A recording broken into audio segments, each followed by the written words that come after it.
All right, welcome to the White Coat Investor Resident Webinar. I'm going to talk really slow at the beginning, let people get in here into the webinar. But welcome. Thank you for coming. Thank you for what you do.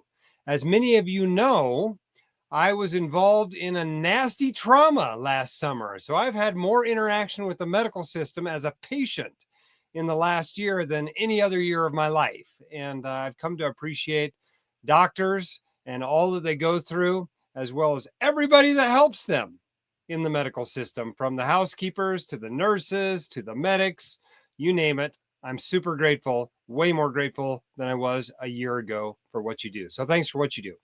My name is Jim Dahle. I'm the founder of the White Coat Investor. We've been here for the last almost 15 years trying to help doctors stop doing dumb stuff with their money. I'm joined today by Andrew Paulson, the founder of studentloanadvice.com. He's going to be teaching us about student loans a little bit later in the presentation. But, we do this. I say we do this. We've only done it one other time. This is the second time we've done this.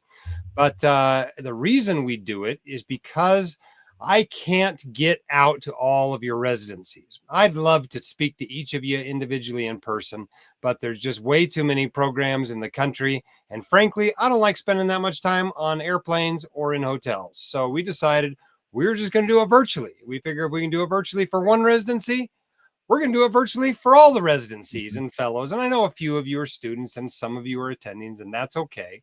But we're glad to have you here. Okay, questions for this, just housekeeping items. Questions for this webinar go in the comments. And the best place to leave those is, to watch this and to leave your comments actually, is the YouTube channel.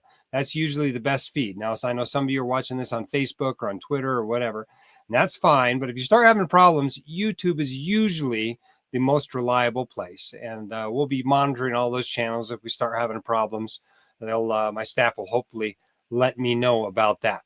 By the way, there's like 4,100 plus of you registered for this webinar. Now, I know you're not all here right now. It says right now 424 of you are here. A lot of you are just going to get this emailed to you. So yes, we are recording it.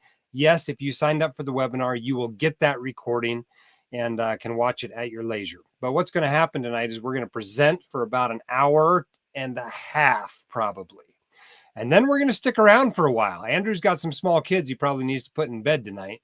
But we're just going to stick around for a while and answer your questions. And knowing how many of you signed up for this webinar, we're probably going to be here for a while doing that. And that's okay. We're more than willing to. It's wonderful to be with you. And we want to help you as much as we can. We've dedicated this evening to you. All right. So this is called What Residents Need to Know About Money. Some caveats. Anytime we talk about money in a medical setting, I like to use these caveats. Okay. The first one is that money doesn't bring happiness. That's not entirely true. If you actually study it really well, it turns out that more income does make you happier, but only up to a certain point. After 70 or 80 or 100 or $120,000, it really starts leveling off quite a bit. More income actually doesn't make you all that much happier. But the fact is, you and I didn't go into medicine for the money. Okay. But if you ignore it, it can make your life miserable. The doc in the photo is Dr. Rick Hodes. He practices on tuberculosis, spines with tuberculosis in them in Africa. And I like to think that I was just as idealistic as he has remained his entire career when I started out my career. But I think most of us have a substantial amount of that idealism beat out of us at some point during our MS3 years or our intern year. And I hope that you can hold on to at least some of that for your entire career. All right. Why am I giving this talk? Well, this is my story. Okay. I got ripped off and I got sick of getting ripped off. I got ripped off by every interaction I had with financial professionals for years. Halfway through residency, I got sick of it and decided I better become financially literate. So I started reading books. I lived across the street from a used bookstore and I read a bunch of terrible financial books. And then I read some good ones, and the good ones all seemed to be saying the same thing. It was amazing. And so I started teaching people online, right, on forums, Student Doctor Network and Sermo and the Bogleheads Forum. And after a few years, I realized not very many people, basically nobody, was doing this for doctors. And so I started the White Coat Investor as a blog. It blew up. We started a newsletter, wrote a book. We started a forum. We started the podcast, wrote another book, started putting on conferences in 2018. A lot of you may have been able to come to that. Maybe not a lot of you that are residents. It's a little bit spendy for a resident, but when you're attending, it's certainly a fun event to come to. We started doing online courses. We started a subreddit. And I know a lot of you residents participate on the subreddit. And thank you for doing that. It's actually our fastest growing community. It's about to hit 100,000 people. We also have a YouTube channel. We have the Facebook group. I've written a few more books, a guide for students we designed to give away to first-year medical students, an asset protection book. We started another podcast, and we just came out with new versions of the Fire Your Financial Advisor course, a student version and a resident version at lower price points due to popular demand. So whatever format you like to digest your information in, we've tried to put this into that format. Okay, whether it's video or audio or written or books or whatever. Well, those of you on here tonight, I presume you like webinars, and that's why you're here. So we're going to treat this as your opportunity to become a little bit more financially literate, a little more financially disciplined. Okay, some disclosures. The White Coat Investor is a for-profit business. Okay, 18 people work here. I got to make payroll every month. Okay, so 98% of what we provide, what we produce, including this webinar, is totally free to you. But we do sell ads on the website. If you go there, you're going to see the ads. And we sell stuff. We sell books. We sell our online courses. We sell the annual conference. If you buy those, we make money. Okay, so I just want you to be aware of that. But I'm a practicing doc, right? I've worked 2 shifts already this week. I'm not a licensed accountant. I'm not an attorney. I'm not a financial advisor. So this presentation is not personalized financial or legal advice. This is for your entertainment and general informational purposes only. Okay. If you signed up for this, you may win a free Fire Your Financial Advisor resident course. Everyone else can get that course as well for 20% off by using the code resident20 before the end of the month. That makes it only $239. I mean, the full attending course is an $800 course. And if you want to upgrade to that later when you become an attending, you get credit for having bought the resident course before. So check that out. We think it's a wonderful resource. Okay, what are we going to talk about today? We're going to talk about the good stuff up front. We're going to talk about the truth about money in medicine that nobody else has ever told you. No one else wants to talk about for some reason. Then we're going to talk about insurance during residency, which is a heavy dose of disability because you know what? That's the kind of insurance most residents need. Then we're going to turn some time over to Andrew. He's going to spend an extensive amount of time on student loan management because guess what? It is changing. It seems like it's changing every week. In fact, Congress passed a bill at like 7 a.m. this morning. Not Congress, just the House. It hasn't been through the Senate yet. That makes some additional changes to student loans if it passes in its current form. We're going to talk about developing a spending plan. We're going to talk about investing tips for residents. We're going to talk about contracts and hunting for the job. And maybe the most important part is transitioning to attendinghood. The first year of being an attending is the most important year of your financial life. And we want you to get it right. Okay, so that's the plan for tonight. We're going to go probably 90-ish minutes, and then we're going to stick around and answer your questions. You can put them in the comments, and we'll get to your questions. Okay, the truth about money in medicine. The first one is that few of you went into medicine primarily for financial reasons, right? You remember that medical school application essay you did? It said you really love to help people and you love science. Yeah, I wrote the same essay. And deep down, we actually believe it. Remember how excited you were at getting into medical school or matching into your residency, right? And then somewhere along the way, some other stuff becomes important to us, like our lifestyle, our income, those sorts of things. Well, very few of us will actually practice medicine for free. And I'll show you a survey I've done that really kind of demonstrates that. The truth is that the financial lives of doctors diverge pretty early in their career. You don't see the results of that for decades, but at the end of the career, you can really tell the doctors that paid attention to finance early in their career and those who did not. Okay, here's another truth. Future you, 10 years out of training, okay, is different from current you. You're going to want some options in your life. You're going to want the ability to go part-time or to take some parental leave or to change jobs or to, pursue a dream of owning your own practice or something. Something's going to be different in 10 years. And by preparing for that now, and maybe it's just fighting burnout, who knows? preparing for that now is going to give you those options that you're going to want. I promise you, just about every doc at mid-career wants to have the ability to make some of these changes. Another truth is that your intra-specialty pay range is going to dwarf what you've seen on the various specialty surveys for income. And finally, getting rich is actually not complicated. It's not necessarily easy, but it's not complicated. So let's get into a few more details on those truths, okay? All right, this is a really important chart, okay? I know the numbers and the letters aren't that big on this, but I want you to concentrate with me for just a minute.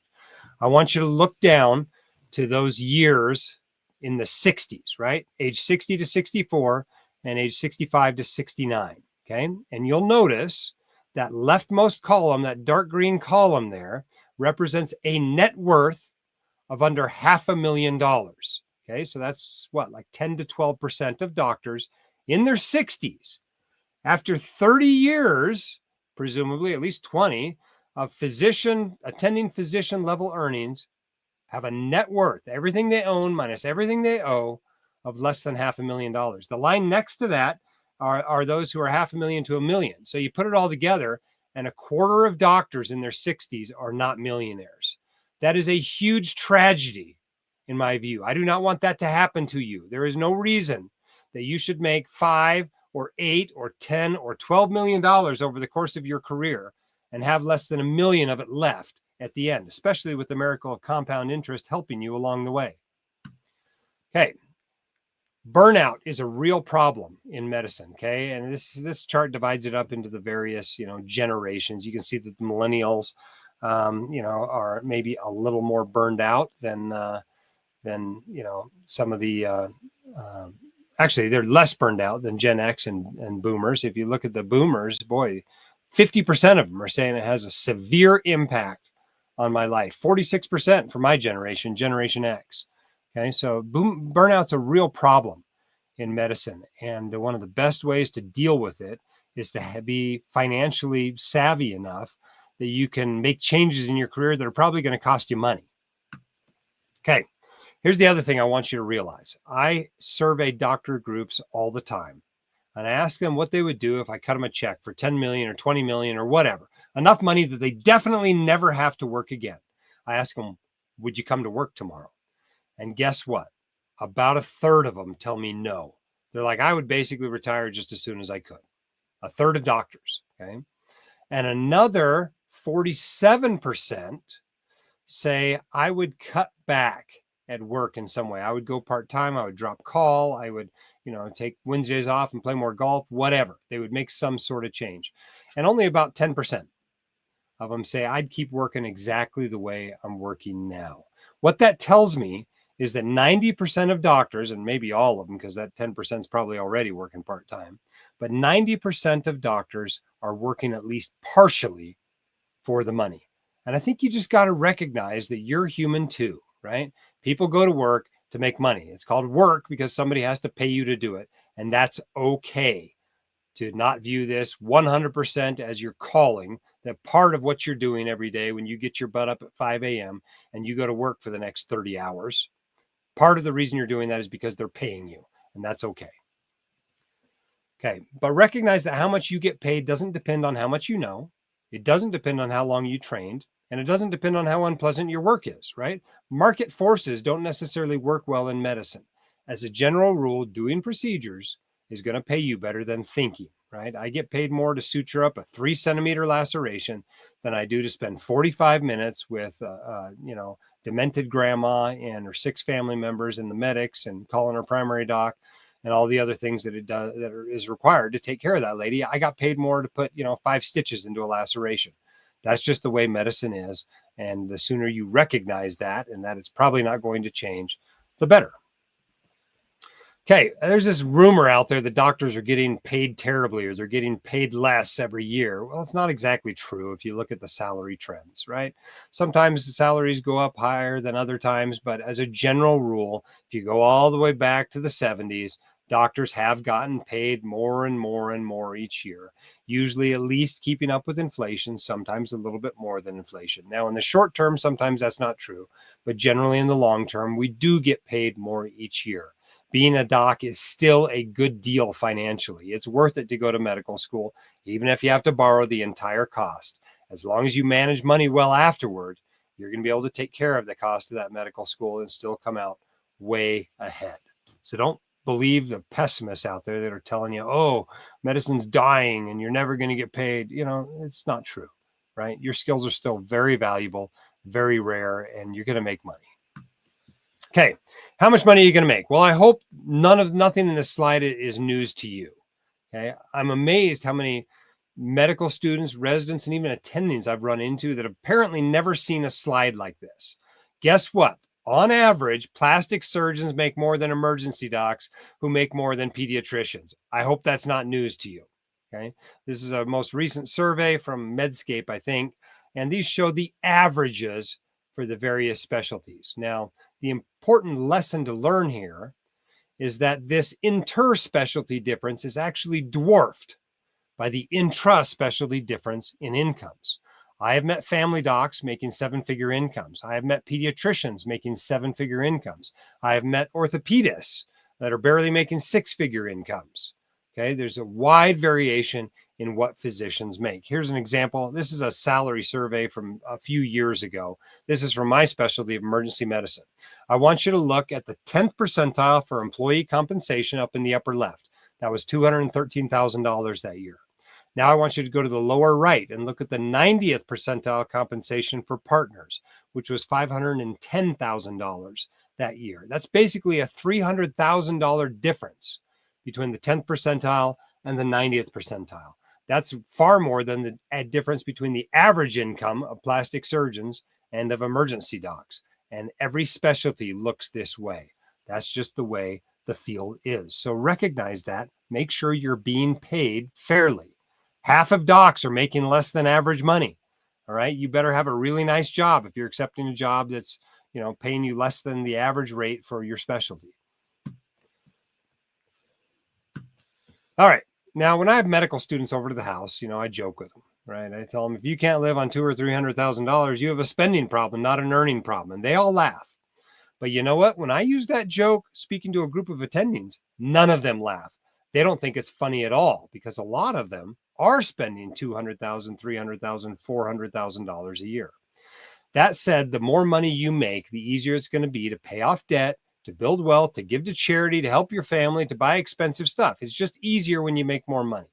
And you're going to care more about your income and your lifestyle in 10 years than you ever did as an MS3 choosing a specialty. So pay attention to your income.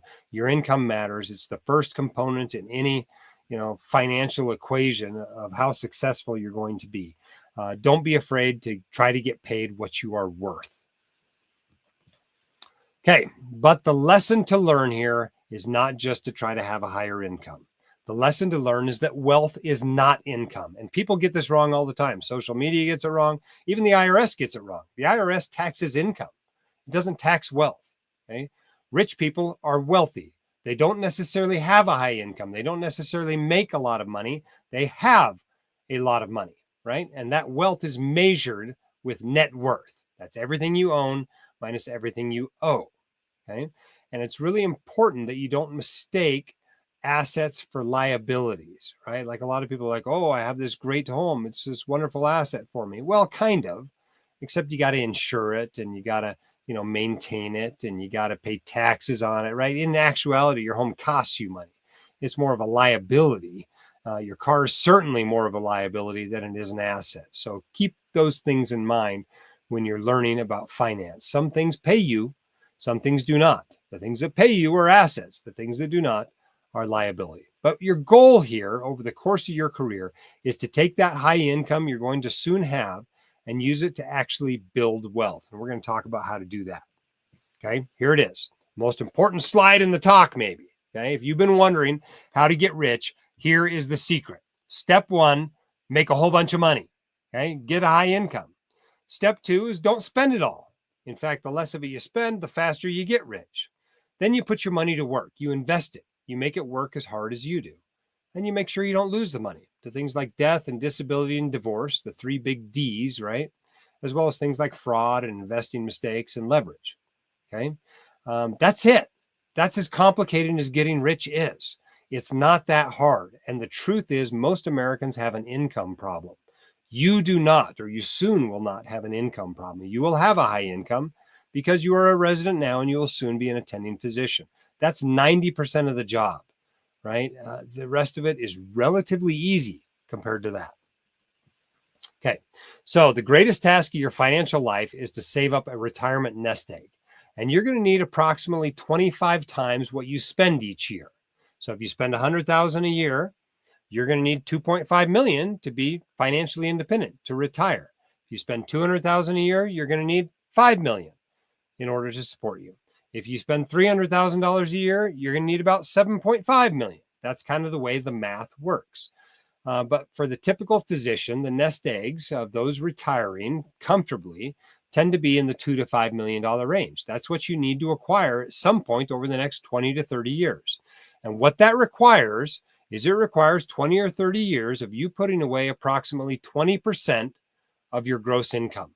Okay. Every year that you don't do that pushes back that retirement date by a year. Yes, you can get there faster if you earn more or you save more, or have some entrepreneurial pursuits that eventually pay off, or maybe take on a little bit more investment and leverage risk.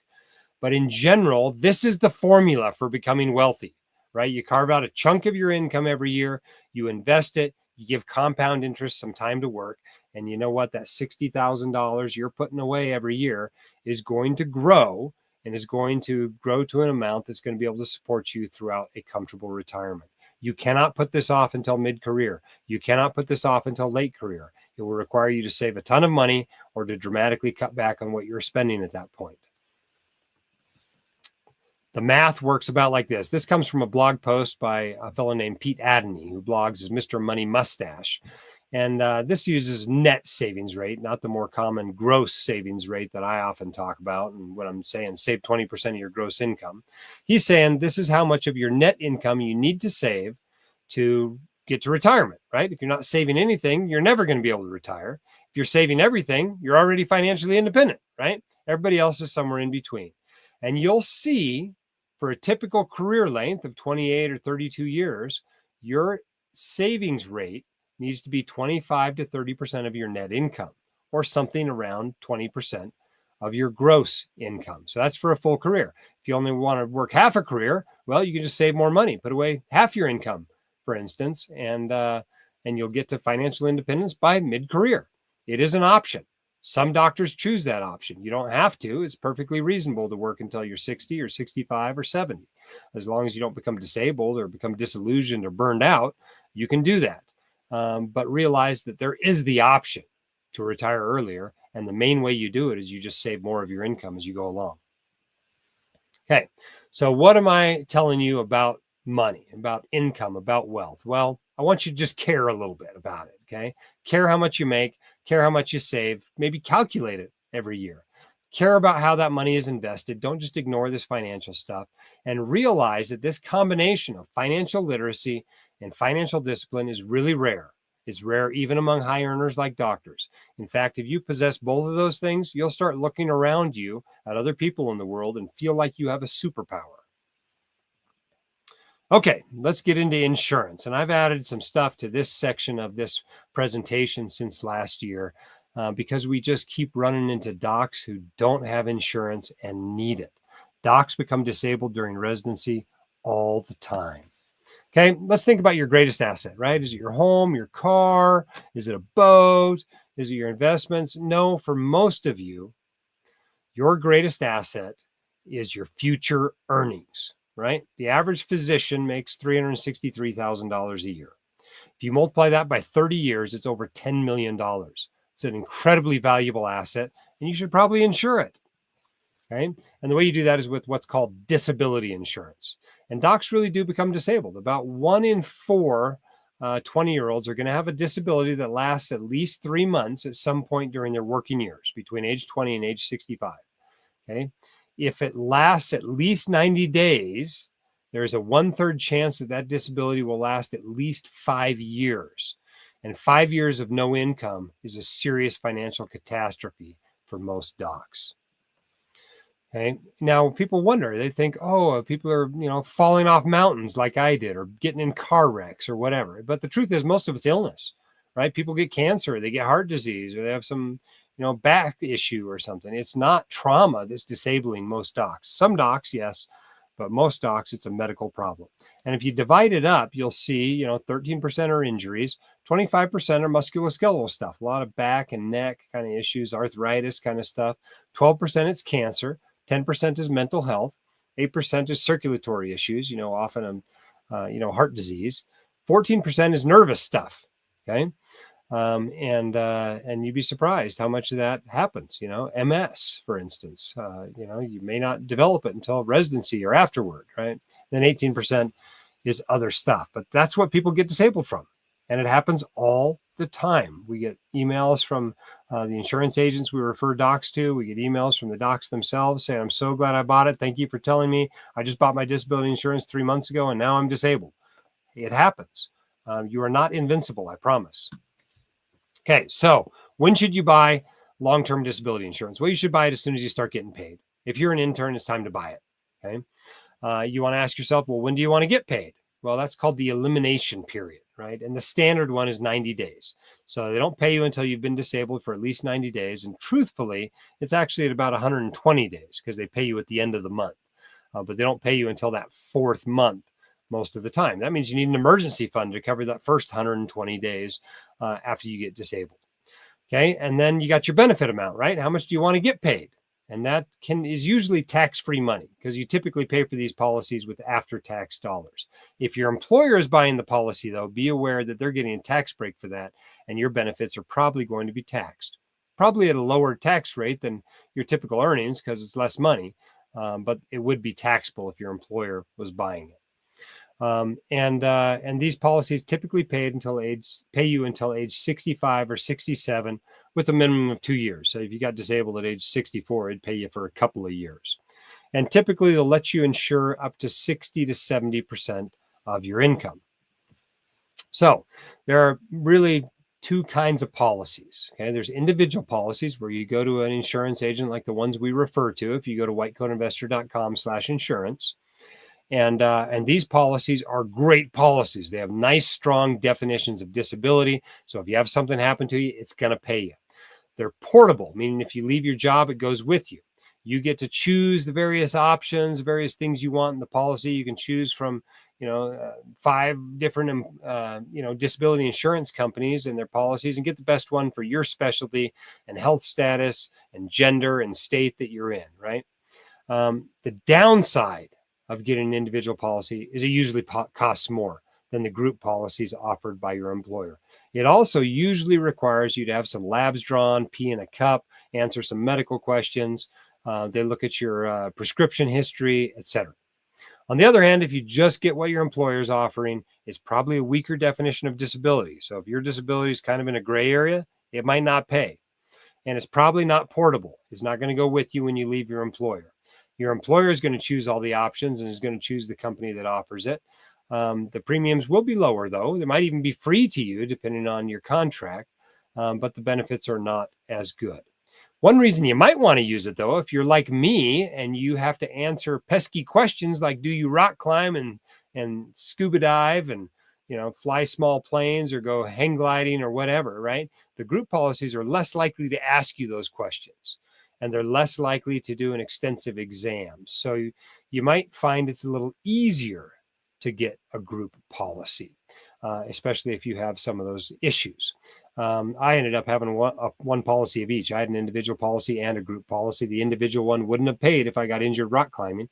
The group policy would have, but otherwise it wasn't nearly as good of a policy. Okay, so how to save money when you're buying disability insurance? Because one thing you're going to notice when you buy this is that you're going to get sticker shock, right? The stuff's expensive. So if you want to buy you're typically paying 2 to 6% of what you're going to get in a benefit. So if you buy a $10,000 a month benefit, that's going to cost you $200 to $600 a month. Okay, it's not cheap. And the reason it's not cheap is remember that statistic: 1 in 4 people use it. Right? 1 in 4 people get disabled at some point between 20 and 65. And so that's why it costs a little bit more. So saving money matters. Typically, as a resident, you're only going to be able to buy a benefit of $5,000 to $7,500 a month. But one thing you really want in a policy you buy as a resident is some ability to increase how much coverage you have later without having to prove you're still insurable. So even if you develop a medical problem, even if you take up scuba diving, you want to be able to buy more insurance when you finish residency and can afford more, and they'll sell you more. So we recommend you use our recommended agents. You can get those at whitecoatinvestor.com/insurance. Yes, if you go there and buy a policy from them, we get paid. Okay, and there's my disclosure of my conflict of interest. But we think these are the best agents out there selling insurance. Okay, so they're going to treat you well. If they don't, let us know. We'll fix the problem. Okay, be sure to ask for discounts. Most people buying an individual policy are going to qualify for some sort of discount. And if you end up buying some riders, realize that you can always take them off the policy later. So if you want them early on and don't want them later, you can always get rid of them. One thing that residents often find attractive are policies from at least one insurer where you can get a graded premium, meaning you pay less for the premium in the early years and end up paying a little bit more in the later years, rather than having a level premium as you go along. And that's especially helpful if you hit financial independence early and can drop your policy, right? Then you only had the years where the premiums were really cheap. So that might be a good option for you. Look into that as you talk to the agent. And those agents are going to make a good commission off you, right? They're going to make thousands of dollars for selling you these policies. And so don't be afraid to use their time to really understand what you're buying, to make them show you policies from multiple companies and compare them one to another. You're probably only having to buy this once or twice in your career. So make sure you get yourself educated before you do. Okay, these policies are generally offered with riders. Okay, and it might require a rider for the policy to be a true own occupation, specialty specific policy. That means if you cannot practice emergency medicine or whatever your specialty is, it's going to pay you. Even if you can go to the medical school and lecture, even if you can go do urgent care, if you can't intubate, it's going to pay you the full amount. That's true own occupation coverage. You also want a partial or residual disability rider. This pays you when you're partially disabled or when you're coming back from disability. And frankly, everybody buying a policy ought to get this particular rider. If you're buying a policy in your 30s or 40s, you probably want a cost of living adjustment, because if you get disabled early, you get disabled at 38 or something, you're going to be living on this thing for decades, and you're going to want that benefit to adjust upward with inflation. And if you're buying these things as a resident or a fellow, you're going to want some sort of ability to increase coverage later. And there's kind of two versions of that. One's called a future increase or a future purchase option. The other one's called a benefit update option. And it depends on which policy you buy, which of those you'll get. But if you're buying it as a resident, you probably need that. Other riders, for lack of a better term, are a little more gimmicky, right? The student loan ones that make your student loan payments if you become disabled. The retirement ones that put some money into, usually an annuity from the insurance company if you get disabled. Or the catastrophic benefit. If you get really disabled and can't do 2 or more activities of daily living, it gives you an additional payment. Frankly, rather than buying these, I'd rather see you spend more money on the base benefit and just get a bigger policy in the first place.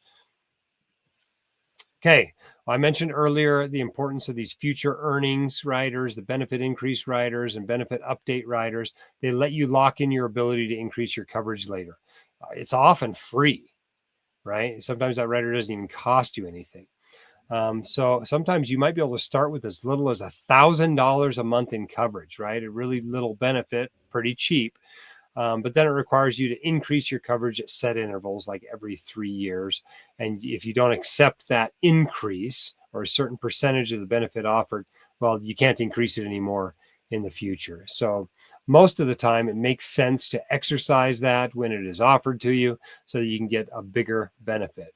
The time you really need disability insurance is earlier in your career, right? When you don't have any sort of a nest egg, you've got all kinds of things you need to buy and you haven't saved up anything for your kids' college. That's when you really need disability insurance. And then later on, you can, drop the policy's benefit amount if you don't need as much. And eventually, when you reach financial independence, you can skip it.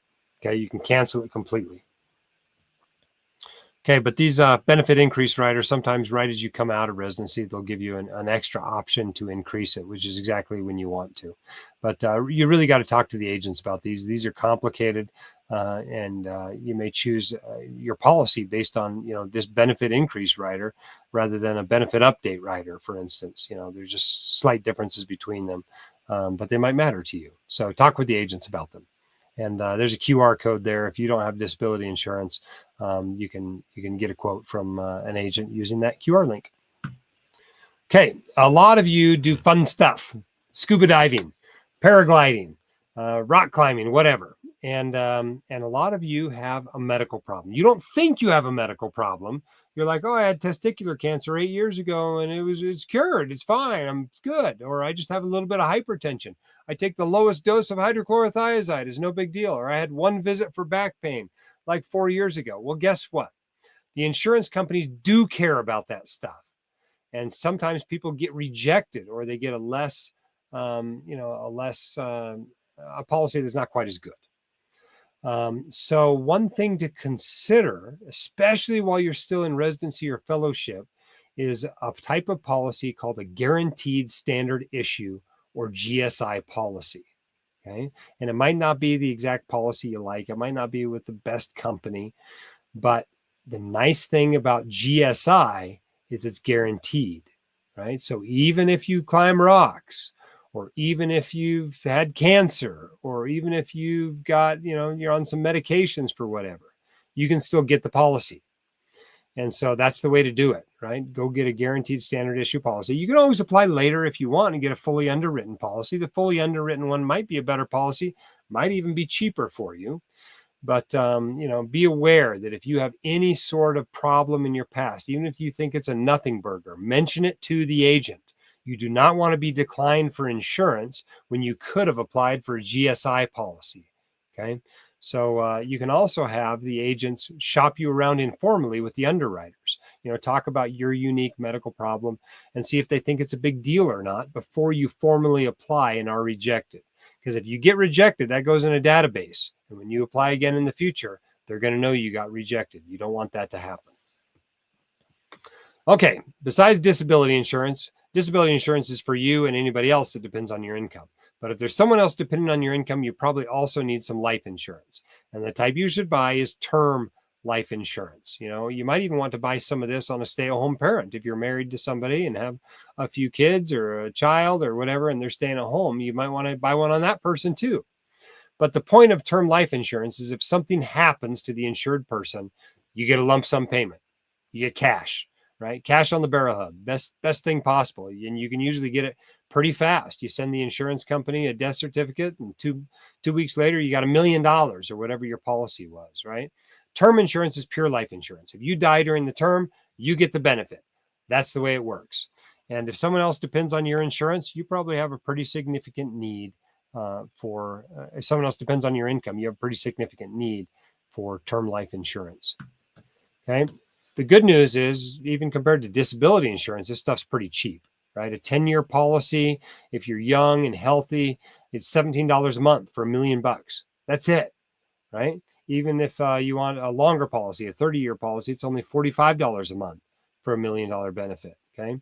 Now, disability insurance is cheaper for men. Life insurance is cheaper for women. I guess women are more likely to get disabled, but men are more likely to die. So be aware of that. And use term life insurance to protect your income during your career, from now until the time you become financially independent. Now, there are some agents out there, not the ones we send you to, but some agents out there who will try to sell you a whole life insurance policy. And this is not a term policy that will pay you if you die during a term that you select. It is a policy that will pay you no matter when you die. Even if you die at 92, it's going to pay you. Now, because it's going to pay out to everybody, it costs a lot more than term insurance, sometimes 8 to 20 times as much for the same exact death benefit. And so what happens is people don't buy enough insurance, right? If they need $2 million and they go and somebody sells them whole life insurance, maybe they end up buying a $50,000 policy, which is not going to go very far. These are really products designed to be sold, not bought. I cannot ever remember a time that I saw a resident that needed a whole life insurance policy. 75% of docs who buy these, according to the surveys I've done, regret buying them.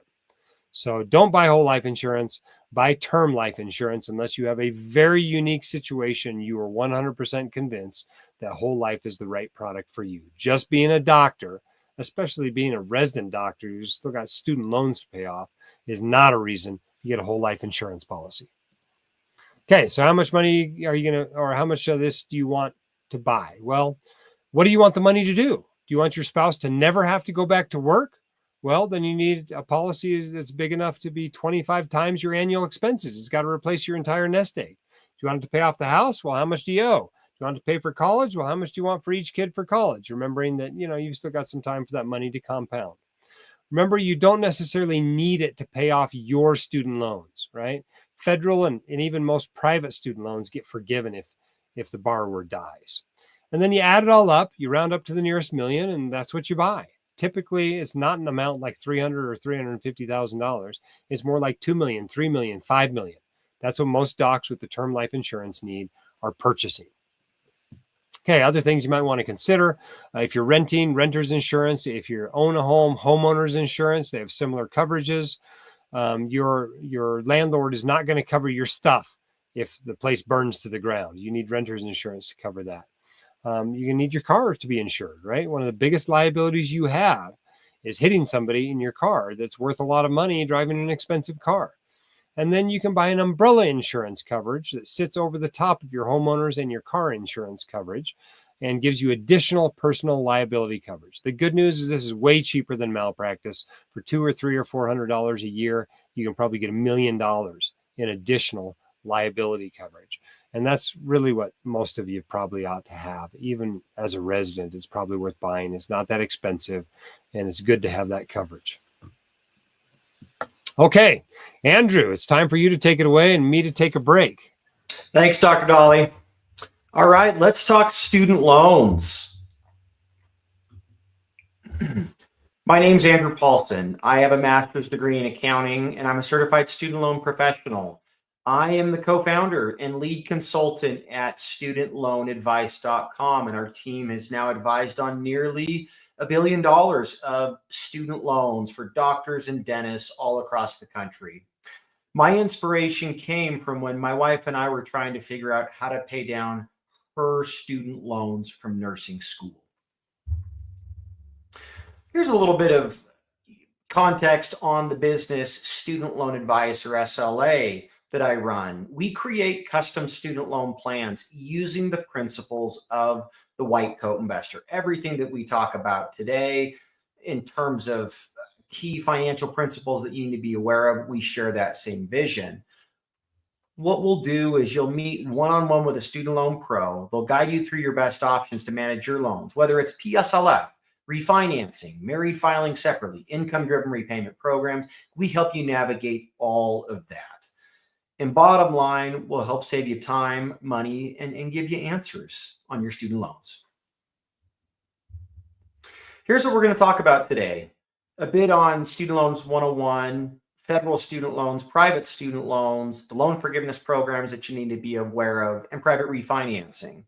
And then we'll discuss, how do you put this into practice? What does it look like to manage your student loans as a resident and then as an attending physician? Whether you're trying to pay the loans off aggressively or pursue a loan forgiveness strategy, the goal is how to be out of debt in the most efficient manner. So we know where things are as far as student loans. It costs a lot of money to go to medical school and dental school. It's a mortgage. It's $240,000, $300,000. And we see a lot of docs that owe even more than that. The average doc that I work with on a daily basis has $330,000 of student loans. And the thing to be aware of as well is if interest rates go down in the future, the government doesn't lower these. The interest rates that you have are fixed over the life of the loan. The most common form for borrowing are federal student loans.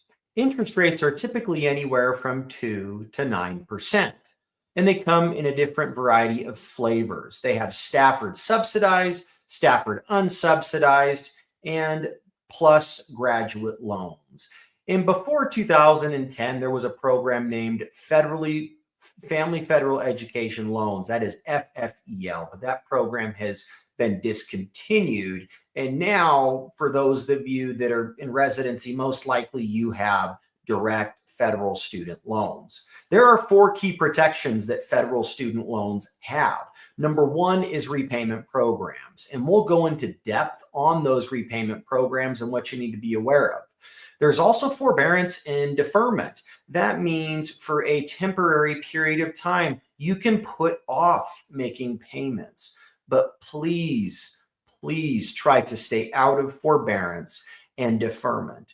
If you request forbearance, typically you are not getting any credit for a loan forgiveness program. You're not making any progress on paying your loans down, and whatever interest accrues while you're in that forbearance, it then capitalizes or it compounds to your student loan balance when you exit that forbearance. Now, if you do have to use forbearance, we understand if you're out of a job or you're in a financial hardship, you can request for it, but we'd really like you to look at some of these different repayment program options, which I think you'll find affordable.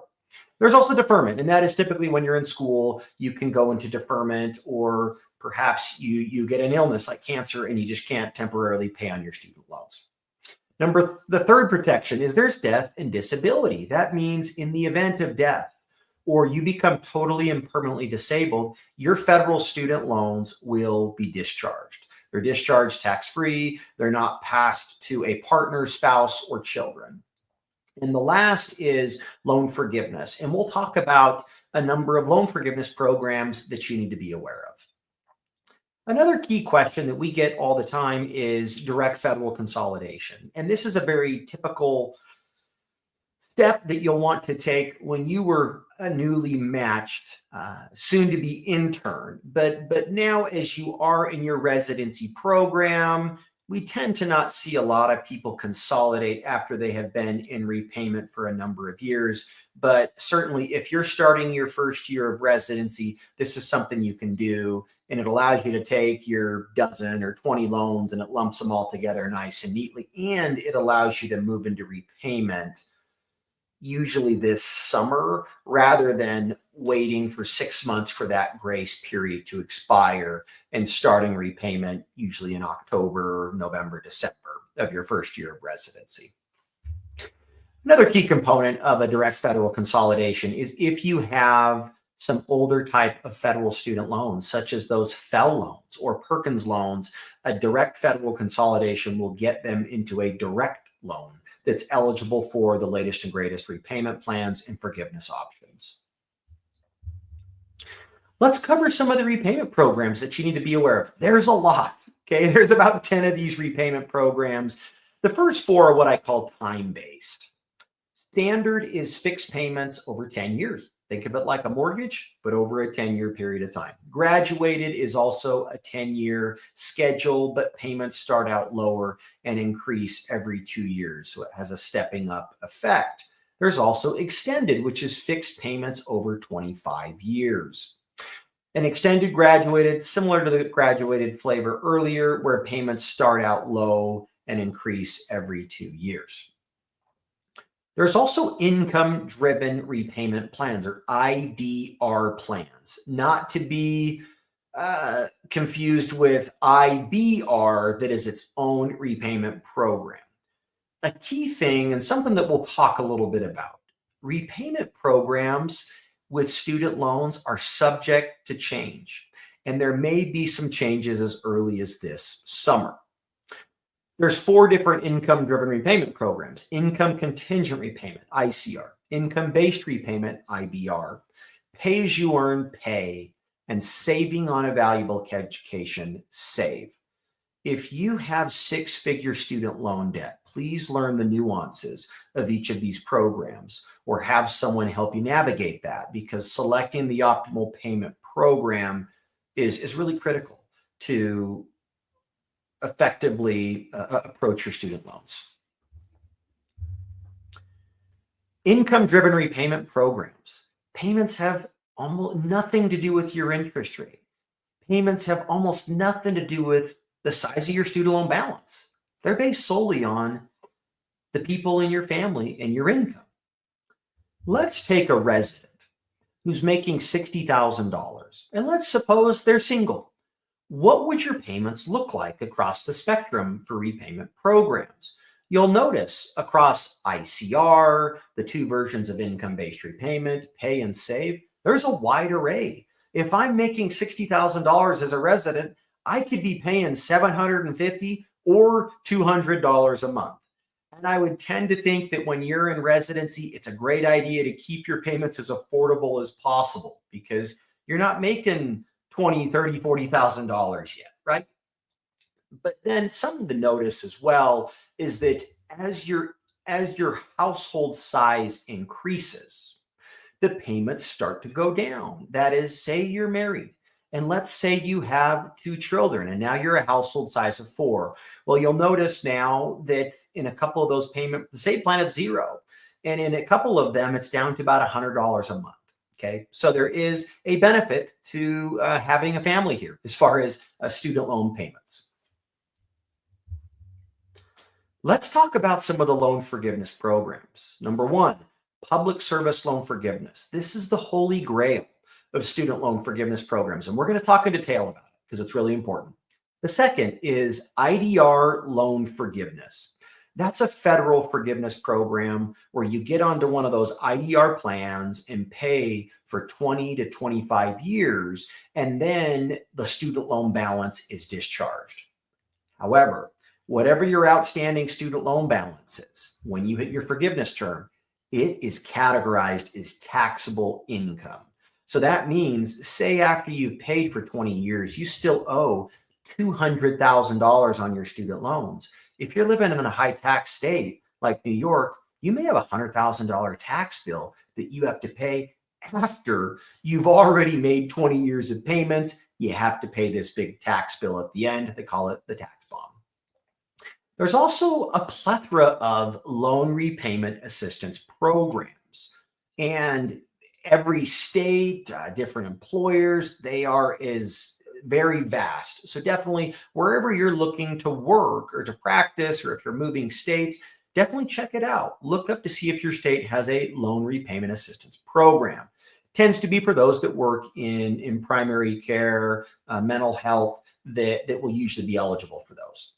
Military. The U.S. military has some fantastic repayment options. And for those of you today that are residents, they can help cover a lot of your student loans. Typically almost the entire balance that you have. And for those that are still in medical school or thinking about medical school, you can even have the military pay your way. Now, you need to know what you're getting into if you're going to go into the military, because typically for each year that they pay for your medical school, or that there is some level of service requirement, 3, 4, 5 years that you will need to fulfill for the military. There's also National Institutes of Health, NIH. Are you interested in doing research? There are research opportunities directly for the NIH or for separate entities that affiliate with the NIH. And they typically offer up to $50,000 of loan repayment assistance per year if you're interested in working in a full-time capacity. And there's also a National Health Services Corp. Are you interested in working in a health professional shortage area, or working with medically underserved populations, or working somewhere rural, or with a large amount of Medicaid patients? Know that the NHSC also has a generous repayment assistance plan that can help you pay down your student loans. It's usually over a 2-year commitment that you would need to provide them to receive that. Okay, let's talk about PSLF. It's been around for about 18 years, created in 2007 under the Bush administration. There has been more than 1 million borrowers that have qualified for this program as of December 2024. There's 4 key requirements. Number one, you need to be on a qualifying repayment program. That is one of those income-driven plans. ICR, IBR, pay, or save, those all qualify. You need to make 120 on-time payments. So that tends to be a decade of public service that you need to have post-medical school. Number 3, you need to be working at a you need to be working full-time for at least 30 hours per week. And that can be at one employer or across multiple employers. And you need to be working at a non-for-profit or 501c3. There's an employer certification form that you'll want to fill out on an annual basis. You have somebody in human resources, or when you're in residency and fellowship, your program coordinator can usually take care of it, that certifies and enrolls you into the program. There's tax-free loan forgiveness. After you've made your payments for 10 years, they discharge the outstanding student loan balance tax-free. So referring to that earlier example, say you have 200 grand that you owe after 10 years of payments, you don't have to pay any taxes on that. Most residencies and fellowships are 501c3s and are academic positions. However, there's a lot of doctors out there that are not working directly as employees of non-for-profit hospitals. They are contractors, whether as part of a group or a private practice. Sometimes there are surgery groups and other physician groups that are contracted to work at hospitals. Now, there is one caveat to that, and that is for those that practice in Texas and in California, you don't have to be directly employed by a non-for-profit to qualify. You can be part of a private practice or private group that contracts at a non-for-profit, as long as you're working at least the 30 hours per week. And last of all, there are a lot of opportunities in the public service space across VA, military, academia, public health, community health centers. There's lots of options if you're interested. Why does it work? Why would you do PSLF? Well, it usually means low payments while you're in training. $100, $200, $300, $400 a month while you're in residency. And then generally the amount forgiven equals what you owed when you graduated from medical school. It is almost always the best option if you qualify. But it's a good idea to set up a side fund to offset legislative and career risk. Let's talk about private student loans. Not as commonly used when you are financing your education. They're more commonly used when you've graduated from medical school or from residency and you're looking to refinance your loans and perhaps lower the interest rate. They're not as eligible for flexible repayment or forgiveness provisions, and they're less likely to be discharged in death or disability. Whereas with federal, they discharge any federal student loan in the event of death or disability. With private student loans, it's more case by case. Private student loans and federal it is extremely rare for them to be discharged in bankruptcy. It does happen, but almost never. Private student loans come in variable and fixed interest rates. Variable fluctuate as interest rates go up and go down, whereas fixed will stay at the same amount over the life of the loan. And I've seen interest rates anywhere from 0 to 14%, pretty close to what credit card interest rates are. And please be aware, you will get correspondence from private lenders. They find a way to get into your inbox. There are refinancing options for you while you're in residency. Some resident refinance programs allow for $0 to $100 monthly payments. Laurel Road, SoFi, Splash, or a few of those that offer super affordable payments. So no, you don't have to make $2,000, $3,000, $4,000, $5,000 monthly payments while you're in residency if you refinance while you're in residency. Here's an example. Say you have 100 grand in private student loans at a 10% interest rate, and you got a 10-year term. That means you'd be paying $1,300 a month for 10 years, and you would pay about $160,000. Well, what if you were able to refinance your loan from 10% to 6.5%? What that does is it drops your payments by about $200 a month, and in turn saved you $22,000 over the 10 years. It can be really powerful to refinance your loans to a lower interest rate. Now, a word of caution. Hold off on privately refinancing federal student loans in training until you are positive whether or not you'll do PSLF post-training. That is one of the most important components that I want to instill in you today is please don't refinance your federal to private unless you're positive about your job post-training, because once loans are refinanced, they're out of the federal government and they're now with a private lender, you don't qualify for federal programs such as income-driven repayment and PSLF.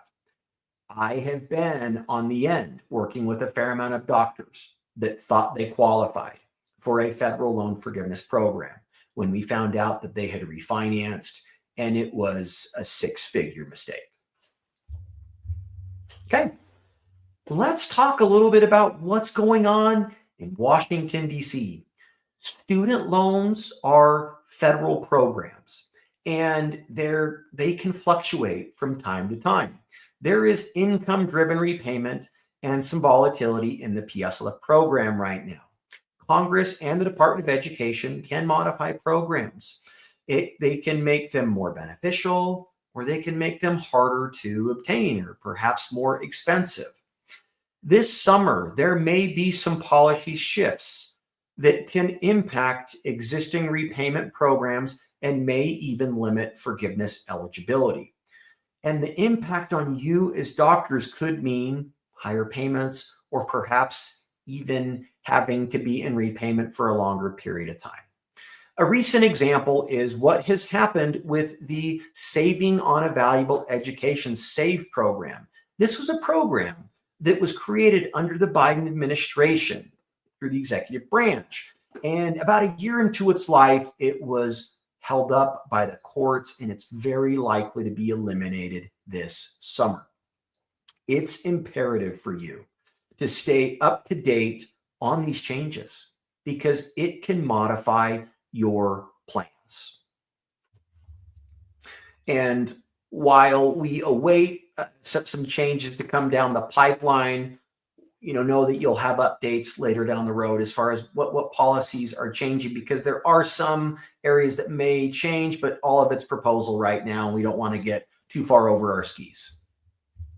Okay, let's talk about how do you manage your loans? Well, there's two paths for residents. It's really this simple. You either pay them off through a refinance or some standard fixed time-based repayment program, or you can do loan forgiveness. Now, how do you select the path? Debt to income is a great measuring stick. Picture this. You owe $300,000 in student loans, and your income is $300,000. When you're in practice, that's a debt to income ratio of 1 to 1. If your debt to income ratio is 1 or lower, meaning you make more than your student loans, you might be inclined to refinance and pay the loans off rather than do a forgiveness program. If your debt to income ratio is 1 to 1.5, you should run the numbers on refinancing versus PSLF. Typically, those who do extended training periods, 5, 6, 7, 8 years for cardiology and GI and some of those surgical specialties, you might end up still benefiting from PSLF because all of those years typically in training would qualify. And if your debt to income ratio is 1.5 or higher, meaning that say you make $300K and your student loan balance is $450K, you would really benefit from loan forgiveness. Another factor to consider is what type of employment are you looking for post-training? Do you want to work in non-for-profits? Do you want to work in academia? Or do you see yourself more as a dyed-in-the-wool private practice person? Let's go over a quick case study to help illustrate this point on if PSLF would work or not. We have a single emergency medicine physician, makes $65,000 during their 3-year residency. While they're in residency on the income-driven payment programs and SAVE, you'll notice payments are really affordable. First couple of years, they're even zero because their income was low enough starting out that they had $0 payments, and then it gets into that $200, $300 range. And then as their income jumps up to $300,000, you'll notice that commensurate with an increase in income is an increase in those payments. What if this same doctor who borrows $300,000 refinances in their intern year? Okay, it would be difficult for this doctor to refinance or get onto a fixed 10-year plan initially at $3,300 a month, but let's say they do. They would pay $3,300 a month over 10 years. And in total, they would pay about $400,000, $100,000 of interest plus the outstanding principal of $300,000. They pay $400,000. If this doctor decides to work at a non-for-profit post-training and stays in there for a decade, they would pay $130,000. That's a difference of $270,000 of student loan payments early in your career. That can make a huge impact on your financial future and even when you retire. Let's talk about a couple of tips. to lower your payments or to lower the cost on your federal student loans? First off, contribute to pre-tax accounts, 403b, 401k, IRA, 457. Putting money in your retirement accounts, employer retirement accounts, this can help lower your payments because payments are based on adjusted gross income. Number two, dual earning households should consider married filing separately to exclude spousal income. Let's suppose you make $60,000 and your spouse is a full-time pediatrician making $200K. If you filed jointly, your payments would be based on your household income of $260,000, which would result in a payment of about $1,800. Well, what if you file separately? Then the servicer would solely base payments on your income and it dropped your payments to $200 a month. That can have a huge impact on the monthly payments and the payments over the years. Another consideration, you can file an extension on your taxes. And what this will do is it will allow you to delay your income certification. That is, on an annual basis, just as you file taxes, when you're on these IDR plans, you'll need to certify income, presenting a tax return or some other type of income documentation, such as a pay stub or W-2. Well, if your income is increasing year over year over year, what if you could use income from 2 years prior? What if you're in your second year as a resident right now and you can still use your income from when you were a full-time student? What this can do is it can allow you to milk some of those lower years of income.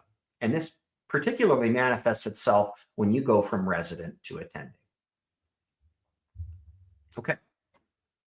Let's give a summary here. First of all, income-driven repayment is a fantastic way to kick off repayment while you're in residency. Number two, hold off on refinancing federal student loans until you're certain about your job post-training. Number three, private refinance private student loans early and often. Consider public service jobs after training if you want to do PSLF. And it's imperative to stay up to date on these programs such as IDR and PSLF if you're pursuing them. All right, Jim, I'll pass it back to you. All right, thanks. I appreciate that break. You know, Andrew may know more about managing physician student loans than anybody else on the planet. And although he's covered, you know, all the basics today, if you want someone to talk to about your specific situation, run the numbers with you, you can book a consult with him at studentloanadvice.com. Thanks so much, Andrew, for that great presentation. Okay, we've got a few more sections to cover today. You can also ask questions, put them in the comments, right? And we'll get to as many of those afterward as we can. All of you who registered for the webinar today are going to be entered for a drawing to win a free copy of our Fire Your Financial Advisor resident course. This is the one we came out with just in the last year, a lower price point than the regular Fire Your Financial Advisor, but presumably when you want to upgrade it as an attending, you get credit for what you paid for the resident course. So, all right, let's talk about a spending plan, right? Some people call this a budget, but nobody likes that word. So we're going to call it a spending plan, okay? Let's talk about your income and what you should do with your income, okay? Average resident salary in 2024 was $63,000. The median American salary was about $60,000, $59,000. The median American household income is about $75,000, right? Notice how close all those are. So if you're having trouble living and saving something on your income as a resident, how do you expect your patients to do so, right? So I don't buy this idea that you're living in poverty as a resident. It's just not true. Yeah, it's harder if you're in a higher cost of living area, but you are not living in poverty. That said, the time to get wealthy as a physician is not during your training. It's the first few years after your training. And that is the key to accumulating wealth as a physician. It's what you do that first year, or first 2 years out. It's not what you do with your resident or fellow salary. So sometimes I run into residents who are maxing out their 403b and maxing out a personal backdoor Roth IRA and a spousal backdoor Roth IRA. And I'm like, whoa, put the brakes on, enjoy some of your money. But I do like to see people save at least something and get in the habit of saving for retirement, even during residency. Okay, what are the principles of budgeting? Well, the first one is the main one, Stop spending when you run out of money, right? You'd be amazed how many people struggle with this, including doctors, including resident physicians. Then you assign every dollar a job, right? Every dollar, this is, zero sum budgeting basically. So everything you make gets assigned a job. And here's another key that I think is worthwhile. You want to get to the point where you're spending what you made last month, not what you're going to get paid this month. Try to get a month ahead on it. It relieves all kinds of financial stress in your life. I'm still amazed when, we get paid a day or two late as a partnership, that I have partners who are literally decades out of residency who act as though their whole financial life is going to blow up because their paycheck came in 2 days late. If you're spending last month's income, that is not a problem. Okay, use your emergency fund, right? Approximately 4 months of spending or so. So it'll pay for that time period until your disability insurance kicks in to lower the deductibles on your insurance policies. But only tap that emergency fund for emergencies. It's not for a quick trip to Vegas, right? Unless your grandma died in Vegas or something, you got to go to the funeral. All right. Use sinking funds for upcoming large expenses, right? If you have a big expense that happens every year, you know it's coming, you start planning for it 12 months in advance by putting a certain amount of money each month into it, maybe in a separate savings account, maybe in the same one you're using. Just use a spreadsheet to keep track of it separately. But the main point is when you're spending your money is you want your money to go toward those things that you care about, those things that are going to make you happiest, right? Some people are into travel. Some people are into clothes. Some people are into cars. Whatever you're into, spend well on that item and be very frugal with everything else, the things you don't care about. If you actually look at your spending, you go pull your credit card statement, you go pull your bank account statement, you'd be surprised how much money is going towards stuff that doesn't even make you any happier, that you don't even care about. Stop spending money on that stuff so you can spend it on what you really care about. Technology can help. Some of the apps out there, like You Need a Budget or Dave Ramsey's Every Dollar, can really help people who struggle with doing this with pen and paper or even with an Excel or Google Sheet. You can be flexible about the categories as well, right? Use the ones that work for you. And if heaven forbid you need some money in one category and you got some extra in another, shift it over, for crying out loud. Give yourself some grace with this process. For most people, it takes about 6 months of budgeting before they really figure it out. So don't expect to get it right the first month or even the second month, right? But do embrace your true expenses, right? What you're actually spending is what matters. Don't just use this hypothetical idea of what you think you'll spend in a given month. You got to actually track what you're actually spending. Okay, let's talk a little bit about investing for residents, right? Now, I told you before, this is not necessarily the time to get rich, but lots of residents do invest something for their retirement, even during their training.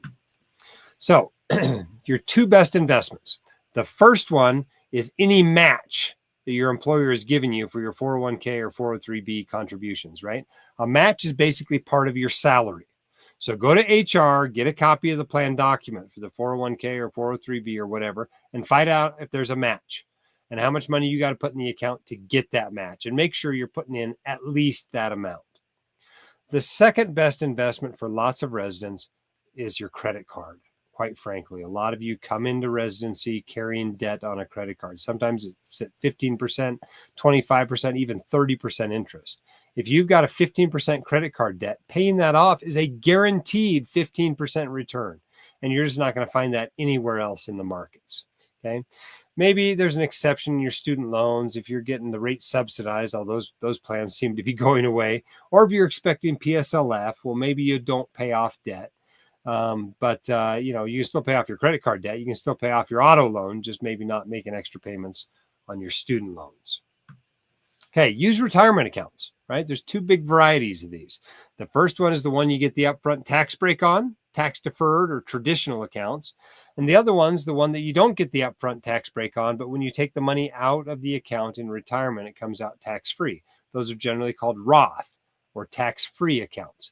They're both better than investing without those accounts, though, right? Without those accounts, you're just investing in a taxable account, and your money grows slower because you have to pay taxes and all the dividends and any capital gains you generate while you're investing that money. So use retirement accounts. Your money will grow faster. The general rule of thumb while you're in residency or fellowship, maybe your first year out, these years where you have lower income than your peak earnings, is to use Roth accounts. But this is like the most complicated thing in personal finance, whether to make Roth or tax deferred contributions. There's lots of exceptions. The primary one residents should be aware of is if they're trying to keep their income lower in order to decrease their student loan payments so they can maximize their public service loan forgiveness. In those cases, you might want to use tax deferred accounts, even though it's going to mean you'll pay more in tax later. Here's a good example from James Lang's excellent book, Retire Secure, that shows the difference between investing in a regular taxable account and investing in a retirement account, right? The dark shaded one down there is investing in a regular taxable account. The lighter shaded one is a retirement account. And you can see that not only do you reach retirement with more money, but instead of your money, going down so quickly in retirement, it actually may go up in retirement. It's just that tax protection is really valuable. Learn about your retirement accounts, use your retirement accounts, get into the habit of maxing them out when you can, and take advantage of the fact that Uncle Sam will pay you to save for your own retirement. Okay, in general, especially during your training when you're busy and you really ought to be concentrating on learning medicine, stick with a simple investing plan. Right? Most 401ks, most IRAs offer some sort of target retirement fund. This is a fund of funds, right? You're buying a mutual fund that actually invests in 3 or 4 other mutual funds, and it's a set and forget it solution. Okay, they're low cost, they're generally broadly diversified, and they automatically adjust and rebalance themselves. So you can just forget about it. Just put the money in there. As long as you're investing only in retirement accounts that offer these funds, they're perfectly fine to use. And because you're investing in a retirement account later on down the road, when your portfolio is more complicated, you got more, accounts that you're investing in, you got to make some changes. Well, there's no tax consequences because it's inside a retirement account. So if I could do it all over again, I'd probably invest in nothing but target retirement funds until I had $100,000 saved for retirement. They're perfectly fine options to use, especially the low cost ones, like those in the thrift savings plan, those available from Vanguard, and some of those available from other companies. You just need to look a little more carefully when you're using other companies. Make sure they're actually the low cost index fund variety of target retirement funds. The truth about investing, especially early on, is that what really matters is how much you save. If you want to have a big retirement account, put a bunch of money in your retirement account. Time in the market matters a whole lot more than timing the market, right? You're always worried to make your investment because you're worried it's going to go down because the president or Congress or the economy is going to do something. Quit worrying about that. You're not going to spend this money for 10, 20, 30, 40, 50 years. Trust me, it's going to grow over that time period if you use any sort of reasonable investment. Quit worrying about whether it's going to go down next month or not. Over the next 30 years, it's definitely going to go up, especially if you're using the recommended investment of a broadly diversified index mutual fund. Okay. Early on, getting a slightly higher return doesn't have a very big effect. Truthfully, boosting your income and boosting your contributions has a much larger effect, especially early on. Okay. What good is a WCI presentation when I don't include my favorite picture off the internet? And this is it. This is a couple in divorce court. Okay, they're in divorce court in 1999, dividing up their Beanie Babies. You might not even know what these are. Residents, maybe, I don't know, are residents even alive in 99? I guess most of you probably were, but you were too little to remember these things. Beanie Babies were like the ultimate speculative investment, right? People bought them for $5, and then after a while, all of a sudden they're worth $50. And then, of course, in 2000, they all crashed back to $5 in value. Well, those are speculative investments, right? Similar to Bitcoin, gold, other precious metals, empty land, collectible cars and art, those sorts of things.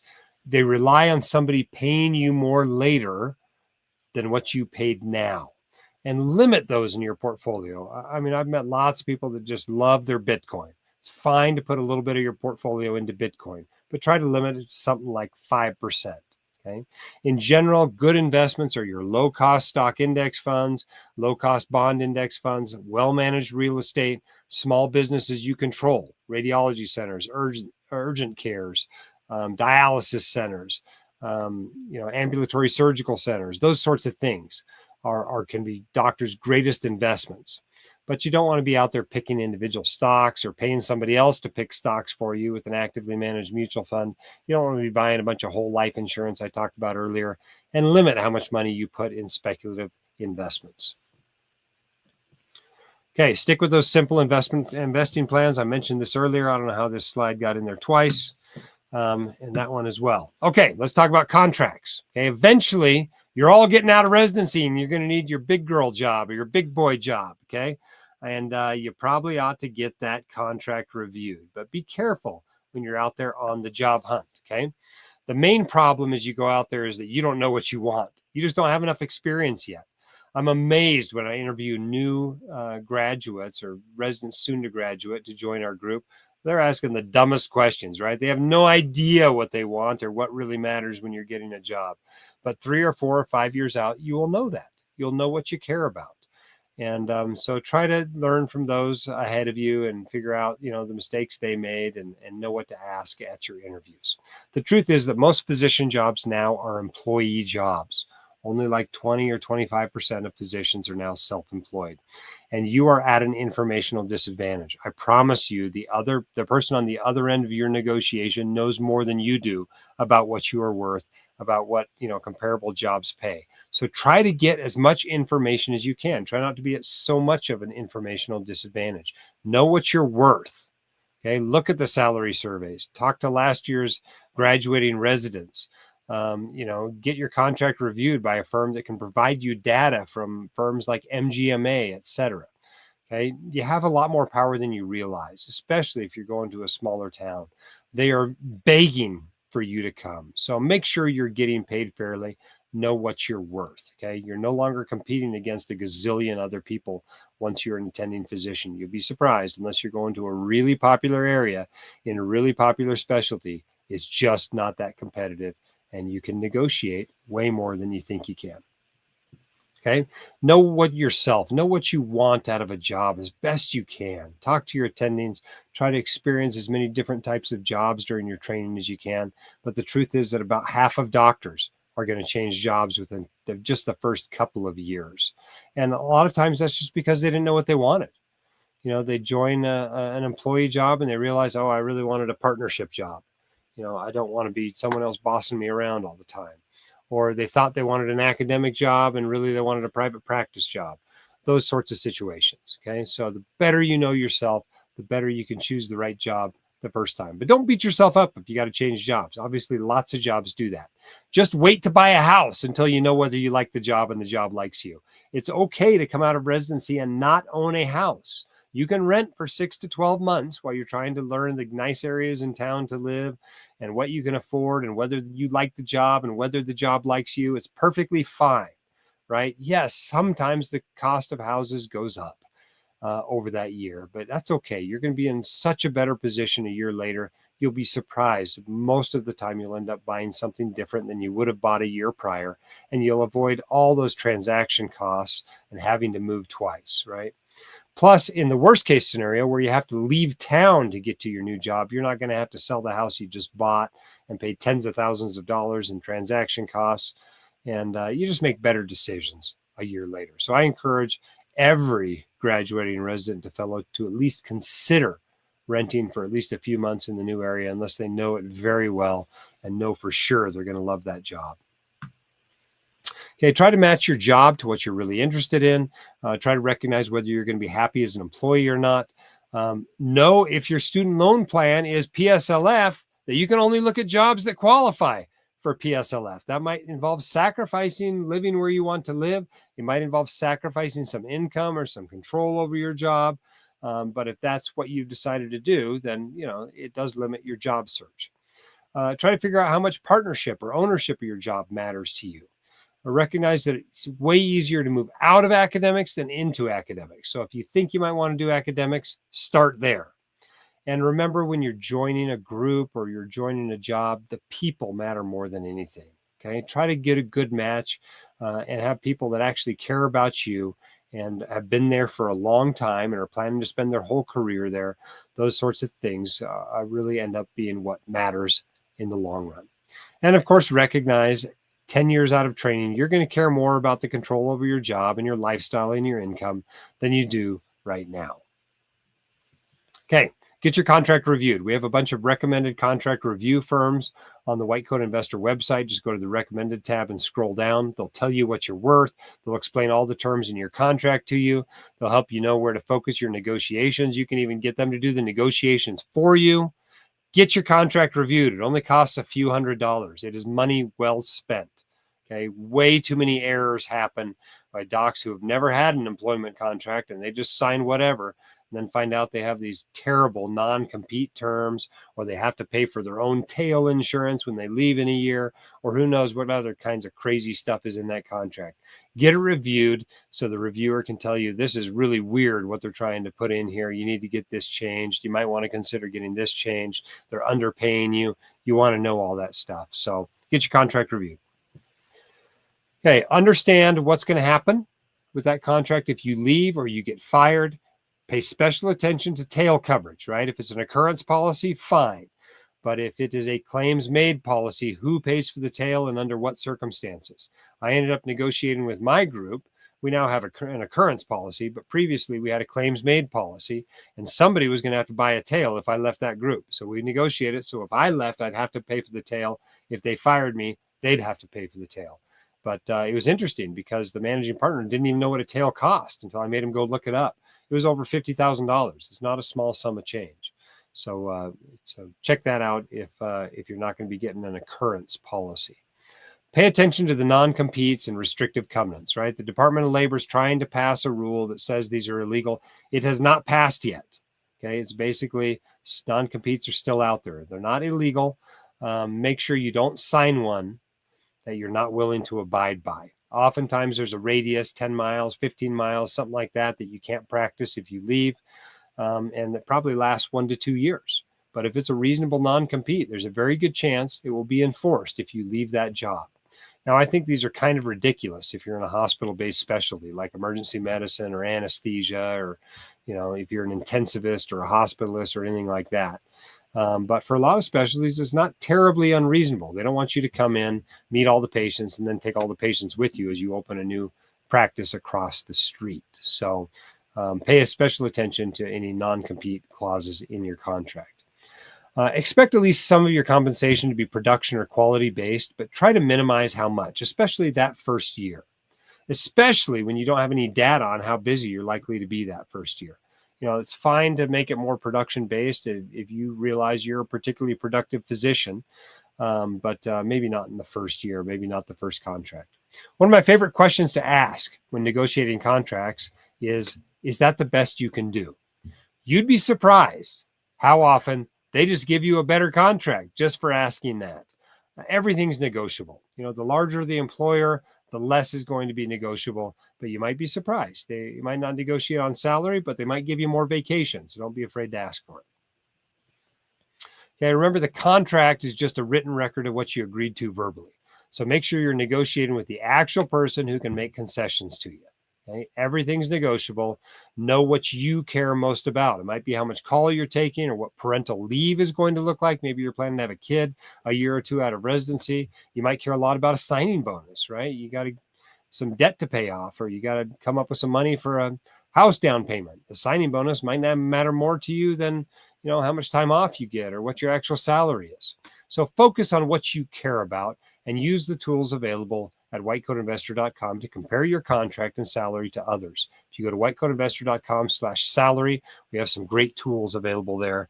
And of course, we have partners that will review your contract and get you as much salary information as can possibly be had out there. Okay, our last section before we get to the Q&A, and probably the most important one, right? You're about to go out on over a cliff's edge, attached with nothing but a rope, and it's time to do it right. So let's get that most important year of your financial life exactly right. Okay. I want you to leave residency with a written financial plan. Okay. If you fail to plan, you plan to fail. And you don't want what's going to happen naturally to happen to you. Okay. What happens naturally is you instantly grow into your income and you spend it all. You never save anything for retirement. A year later, you start having to make payments on your student loans, and all of a sudden, you're living hand to mouth as a physician. The beautiful thing about a written plan is you can refer back to it later when you forget what it says. It can help you to stay the course with your investments in a nasty market downturn. And as you write it, it will expose the gaps in the plan, the gaps in your knowledge base. And so you can go out and fill those in. There's really 4 ways to get one. The first one is just the DIY method, what I did, right? You read financial books, you go to webinars like this, you listen to the White Coat Investor podcast, you read the blog posts, you ask questions on the online communities, and you write it yourself. Lots of docs feel comfortable doing that, but most don't. Most need a little bit of help. So the first thing to consider is our Fire Your Financial Advisor course, right? This helps you get a written financial plan in place, walks you through step by step, saves you all that time that you would have to spend, asking questions on forum and reading financial books, and just gives you the high yield stuff and shows you how to write your own financial plan. If that's not quite enough for you, you can hire an advice only financial planner just to write the plan. Then you can implement and maintain the plan down the road. And of course, there's always the option to just hire a full service financial planner and investment manager, which will not only come up with the plan, but they'll work with you to come up with the plan, but they will implement it and maintain it over the years. And we have both those types of financial advisors on our recommended financial advisor page.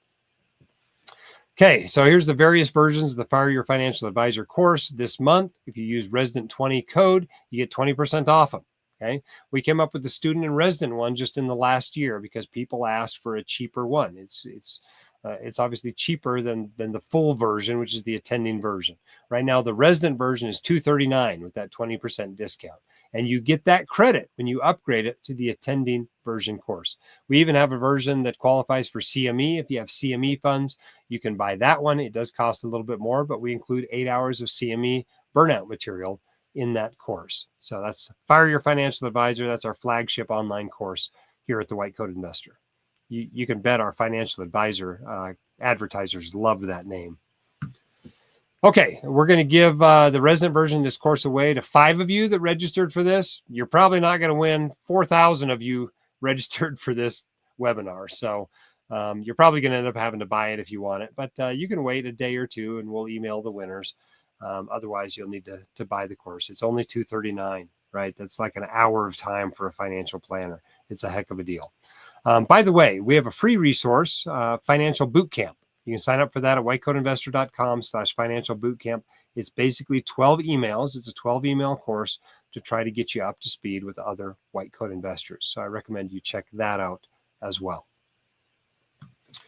Okay.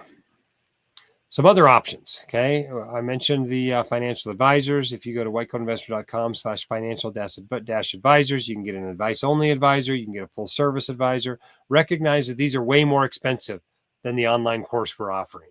Okay. But they will help you more, right? You can have somebody to take you by the hand and walk you through this stuff. Recognize that financial advice, good financial advice, is not cheap, but it's also not crazy either. So if later in your career you realize you're paying $40,000 a year for financial advice, recognize that there are people out there willing to do it. Full service people who do a great job for something like $10,000 a year. Okay, the most important year of your financial life is your first year out. And if you tell me what you did with your money that first year out, I can basically predict the rest of your financial life really accurately. Okay, so what I want you to do is I want you to have a written plan for your first 12 paychecks. Okay, for your first 12 months out of residency, I want you to actually write down what you're going to do with that money before you leave residency. How much is going to go toward student loans? How much is going to go toward, vacation? How much is going to go toward, retirement? How much is going to go toward saving up a house down payment or whatever your priorities are? Write it out. Leave residency with it. Okay? Your typical financial priorities as a new attending are things like, beefing up your emergency fund, paying off some high interest debt you haven't gotten to yet. Maybe you've been driving a beater since you were an undergraduate and that thing's just got to go at this point. Maybe you need to save up a house down payment. Maxing out retirement accounts is always a good thing. You might have some moving expenses. You might have a car loan you still need to get rid of. You might want to do some Roth conversions if you made tax deferred contributions during residency. You might need to pay off your student loans. Maybe you're getting married or going on a honeymoon or having a baby, who knows? But the point is, if you're like most new attendings, you're going to run out of money before you get all the way down your list. Okay. So you need to make a list of your priorities. And when the money runs out, the money runs out. Okay. So don't end up, spending your money on stuff that's not that important to you. Have a plan. Okay. Some other things to do when you become a new attending, you probably need to increase your disability insurance. If you're still totally insurable, you can just buy a new policy. If your new job offers a group policy, maybe you add that one to the individual one you bought as a resident. Maybe if you're not so insurable anymore, it's time to exercise that future purchase option. If someone else is dependent on your income, you might need to increase how much term life insurance you had. Maybe you had $1 million policy as a resident. Maybe you actually need a $3 million policy. Go get that. If you haven't picked up an umbrella insurance policy yet, it's time to do that as you become a new attending. Update your will, especially if you have children, right? The will doesn't just say where your stuff goes when you die. It says where your kids go when you die. Who's going to be taking care of them? Who's going to be managing whatever money you leave for them on their behalf? Make sure you update your beneficiaries as well. If you've gotten married, if you have kids, if you got divorced, update those beneficiaries. You don't want the money going to your ex. Okay, now the 4 most important words in this talk. Live like a resident. This is the secret to becoming the wealthy physician that your patients and your parents and your friends think you already are. Now, what do I mean by live like a resident? Well, what I mean is I want you to pick a period of time, something like 2 to 5 years, when you leave training, where you deliberately set yourself up for future financial success, right? You're going to earn like an attending, but you're still going to live like the average American household, right? That's making $60,000 or $75,000 a year. And there should be a huge difference between what you're getting paid as an attending and $75,000 a year.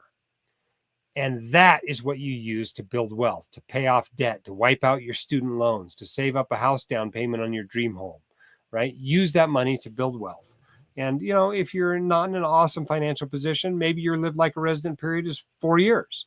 If you are in a great position, maybe it's only 18 months. But I encourage you to have some sort of period before you grow into your income.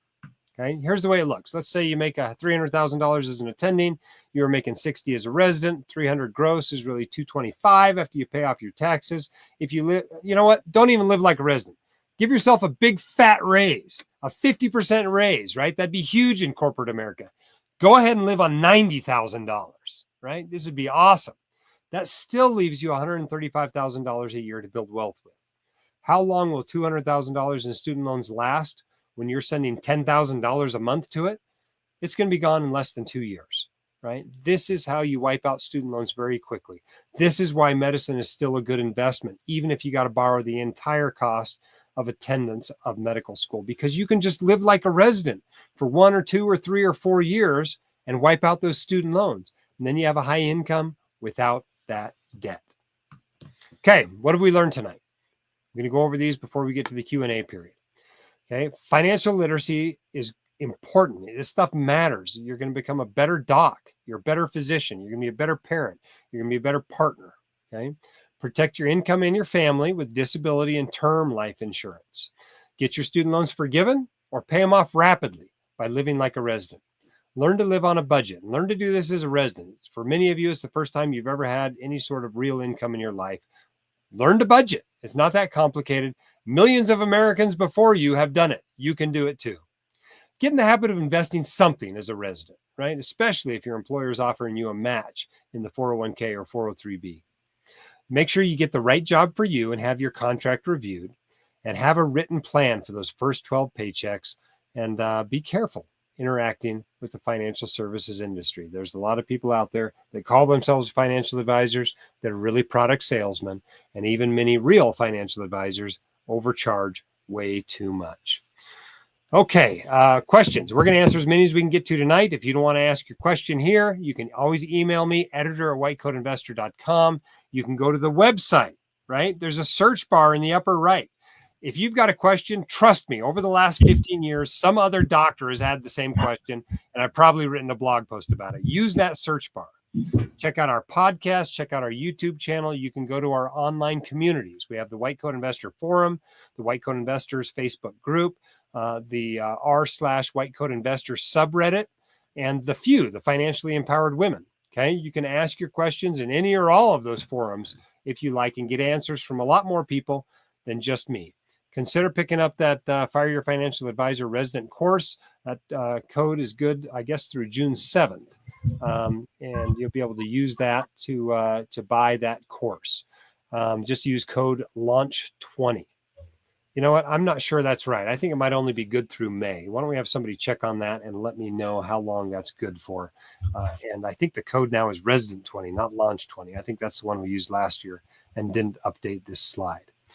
All right, Andrew, it's good to have you back here because I know a whole bunch of these questions are going to be about student loans. So let's get to the questions. And Michelle, help us out. Put our first question up. Let us start answering these so we're not up here all night. This is coming in from Mary Hoop. Can we buy a house as a first year attending without a down payment with a physician loan? Yeah, you can, right? You might need a small down payment. Some of those physician loans require a 3% or a 5% down payment. But the point of a physician loan is you can put down less than 20% without having pay stubs. You just need a contract in place. And they only pay attention to what your actual student loan payments are. And you can put down less than 20% and not pay PMI, right? Which is private mortgage insurance. That doesn't do you any good. All you're doing is paying the insurance for the lender in case you default on your payments. So you can do that. I would encourage you to rent for a little bit. Make sure you really want that job before you buy a house. But absolutely, you can use a physician or a doctor loan to buy it. We've got our recommendations on our website. Just go to the recommended tab and go down to mortgage lenders, and those are all your physician loan lenders. This is coming in from Samuel Pettigrew. Is there an ideal calculator for calculating if it is best to pay off loans or do PSLF? I can take this one. Let you catch your breath, Jim. So we have a bunch of resources on the White Coat Investor blog, right? There are, I don't know how many blog posts there are, probably 20 on public service loan forgiveness, talking all about should you do it, what income, at what debt, what are the payments going to look like, is it going to benefit you? But a good rule of thumb that I had talked about earlier is generally if your income as an attending doctor is less than your student loan balance, let's say you owe $300,000 and you're going to make $250,000 as a pediatrician, you'd be a candidate for PSLF. Now there is exceptions to the rule, and it typically is those who have 5, 6, 7 years of training and are going to be making $500K, $400K, $600K, quite typically a whole lot more than their balance, and they can still benefit. But a good rule of thumb is you want to be making more than your student loan balance for this to work out for you. Yeah. You know, I think it might even be simpler than that, Andrew. I mean, if the job qualifies for PSLF, right? If the job qualifies, you're working at the VA or you're at a community health center, or you're an academic doc or whatever, and you made payments during your training, right? Residency, maybe a fellowship. This is probably your best option, right? It's free money. It's free money. I mean, maybe if you only did a 3-year residency and you only owe $120,000 and you're making $300,000, okay, you might have this stupid thing paid off before you'd ever get any forgiveness, just making regular payments. But, you know, most of the time, I don't think it's all about a calculator. I think it's more about, does the job qualify? Right? Does the job you want qualify for PSLF? The question you should be really asking is, am I only going to look at jobs that qualify for PSLF? You know, once you have the job, it basically comes down to, does the job qualify or not? Don't you think, Andrew?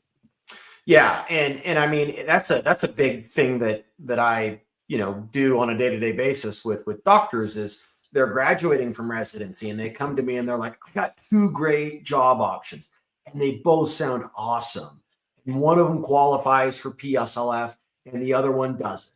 And the one that doesn't qualify for PSLF, they actually pay me less, but but then after 2 years, then I become a partner, right? And Oh, yeah, so, yeah, yeah. you've got to weigh these Right. different variables. That's a more complicated situation for sure. It But is, but it's really part of the job, the yes, job calculus. You can't just look at the student loan plan by itself. You got to consider what job you want and which one's going to be better in the long run and that sort of thing. I think it's one of the factors that you need to consider when you're taking your job. So, Yeah. but is, I just think to reiterate the point, hit it home. If you're working at a non-for-profit institution and you got more than $100,000 of student loans, you should definitely look at it. So, yeah. All right. Next question. This comes in from Mochams. Which accounts would you rank contributions to in order of significance of priority? HSA, 401k, 403b, etc. Well, I mean, like anything, the answer is it depends, right? The first question I'd ask is, are you getting a match from the employer in that 401k or 403b? If you are, that's where your money ought to go first. Get the match. It's part of your salary.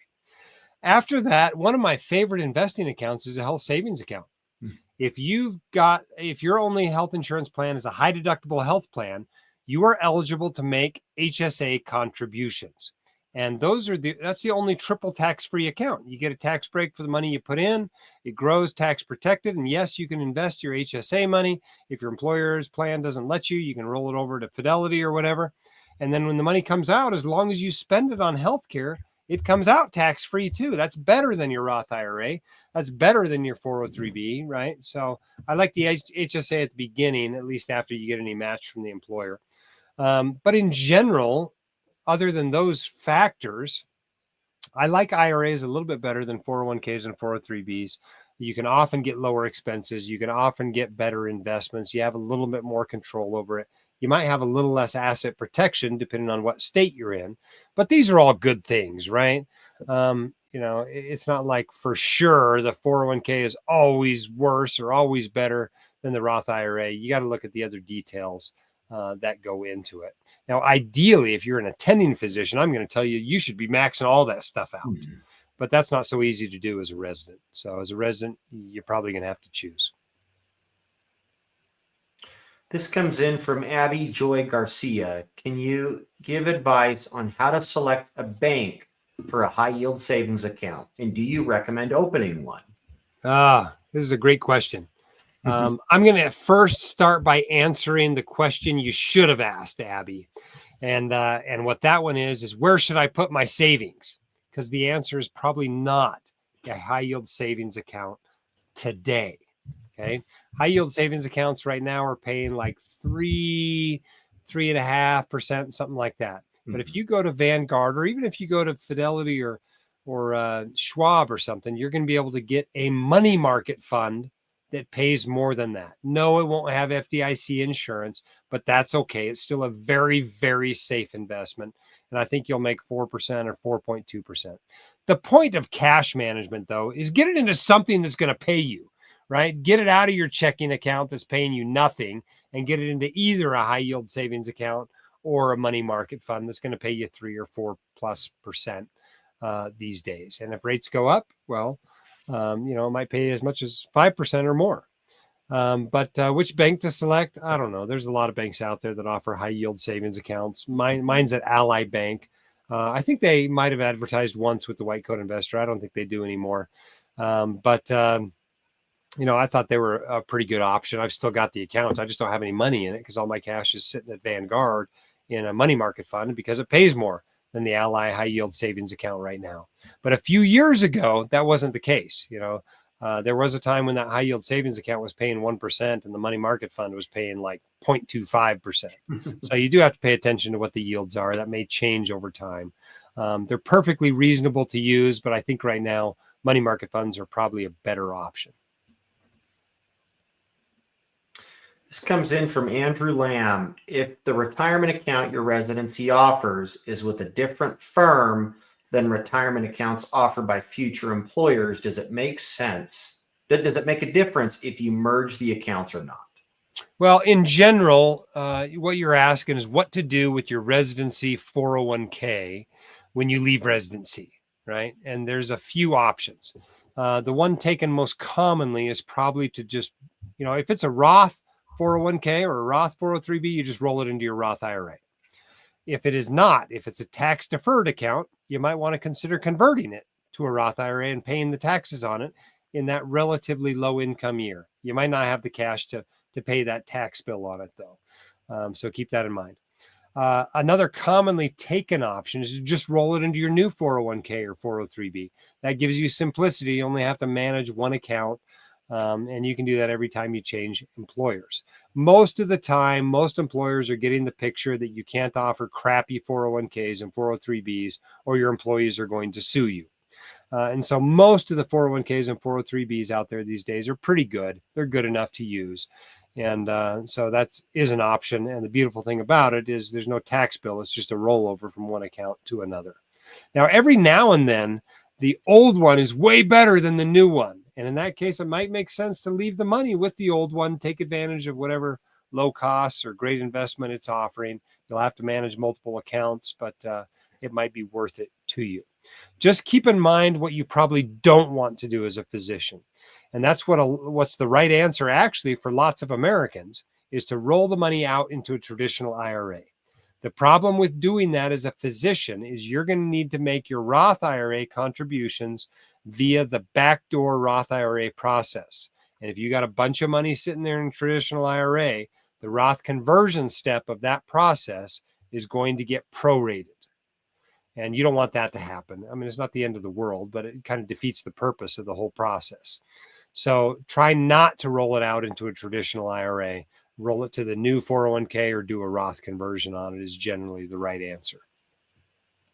And I'll also say on that too, don't forget about your other employers and retirement accounts. One time from one of my wife's previous jobs, we got a check in the mail because we just forgot about it. And they were like, you need to roll this over. So, just please be aware of that. Keep tabs on those other retirement accounts from old employers. So. Yeah, a lot of times if you don't have a very big balance in there, they can force you out of the plan. Oftentimes, I think my partnership plan, my physician partnership plan, I think once you have $7,000 in it, I think they can't force you out. But if you have a really low balance in there, often they can just send you a check. Yep. So be careful with That's that. what happened. And we got the 10% penalty. So, early withdrawal. So this comes in from Arlet Capetta Romero. Hi, I will be a PGY1 in a very high cost of living area in July. I have no debt, student loans, nice. I plan on maximizing my Roth IRA all 4 years of residency. What else do you recommend doing? No 403b match, very new to this. All right. Well, congratulations on matching, number one. Number two, congratulations on getting through school with no debt or student loans. You don't mention a contract either, so I'm assuming that maybe your parents helped you out with that or something. So congratulations on that. You're starting ahead basically of 75% of doctors right now. Obviously the very high cost of living is not going to help you build wealth as much as a low cost of living area might. So hopefully it'll help you get some awesome training. Maxing out a Roth IRA is great. Putting some money into your residency 401k or 403b, especially if there's a match, is great. What else do I recommend doing? I think you should eat. I think you should keep a roof over your head. And I think you ought to do a few things that are fun. Don't try to get rich as a resident, especially if you're living in a very high cost of living area. The time to get rich is that live like a resident period as you're leaving training. Okay. Save something for retirement. But don't feel like you got to put away half of your resident salary toward retirement. You do not have to live that tight to be successful as a physician. Okay. So I think that's pretty good. Look into whether there's an HSA. If there is, you might want to use that. But if you're getting to the point where you're maxing out a Roth IRA and you're maxing out a spousal Roth IRA and you're maxing out, your 403b and your HSA, you're probably trying to do a little too much as a resident. It's probably time to dial it back. Why don't you go on a fun trip on your, 2 weeks of vacation you get as an intern and go blow some of that money or replace your beater or something, whatever. Right. But chances are a lot of this is just going to get eaten up by the cost of living in that high cost of living area. This comes in from Chucho and Med TV. From a strict economical point of view, Why would it be better to be in a W-2 versus a 1099 locum tenens job? Okay, well, you can't just say W-2 or 1099, right? It's not that simple. You got to look at everything, right? For example, when you are a 1099, right, you're an independent contractor, you're in business for yourself. There is no employer paying for the stuff that employers typically pay for. So, what do employers typically pay? Well, they typically pay half your payroll taxes. That's Social Security and Medicare, and it's thousands of dollars a year for an attending physician. They typically pay something toward your retirement accounts, and they set them up for you. They typically pay something toward your health insurance. They might pay for some disability or life insurance. So, just going to be a 1099, if the pay is the same as a W-2 and a 1099, but you get all that extra stuff as an employee, you're better off being the employee, right? For a 1099, they have to pay you more than they would pay you as a W-2 for you to come out ahead, because you're going to have to pay for all that stuff yourself. Now, you also get to pick your own retirement plan. You get to pick your own health insurance, right? You get to, maybe you don't want disability insurance through the company, and you can buy an individual disability insurance plan if you're a 1099. So you get more control as a 1099. And so long as they're paying you more as a 1099, I like being in control, right? It allows you to deduct some of your business expenses. And I like the idea of doctors owning their jobs a little bit more. And I do think locum tenens can be a great way to start out a career, right? They're often giving you extra. They're paying you more than you'd make if you're in that job as a regular employee. Plus, they're paying you living expenses. I mean, you can really make a lot of money in a locum tenens job. I know some people that have done that the first few years out of residency, and it really paid off well for them. But it's more than just W-2 versus 1099, right? It's important to understand the difference, but recognize that as a 1099, you got to pay for some stuff that your employer would typically pay for. As a general rule, I think about 10% more is about right for like an emergency physician. If you're getting paid 10% more or more than that, it's probably worth being a 1099 versus a W-2. But you really do have to run the numbers. Every situation is different. This comes in from Jared Atkins. I'm a first-year family medicine resident planning to aggressively pay off $200,000 of loans. What IDR program would you recommend at this point? How would advice change if Republican bill proposal passes? Okay, so let's talk a little bit about what the existing programs are and just a teeny bit of a flavor on the proposal. We just don't want to go too far down the what's proposed, because all the proposed stuff could change, right? So first of all, I think this is a great approach if you're trying to aggressively pay off your loans. I would think that while you're in residency, I don't know, actually, you probably never even got on an income-driven plan, Dr. Atkins. You probably tried to apply and everything got caught up in this whole wave of the SAVE program. But what I would do is I would pick the income-based repayment plan. That is IBR. It is the only income-driven plan that was created by Congress. The others, such as SAVE, ICR, and PAY, they were all created through the executive branch. And those are easier to be done away with, modified, shuttered. Okay, so I would do the IBR plan while you're in residency, and I'd try to pay what you can, right? Maybe you're not going to be able to pay off all the interest while you're in residency, but I would try to make whatever payment you can while you're in training to keep the balance from growing.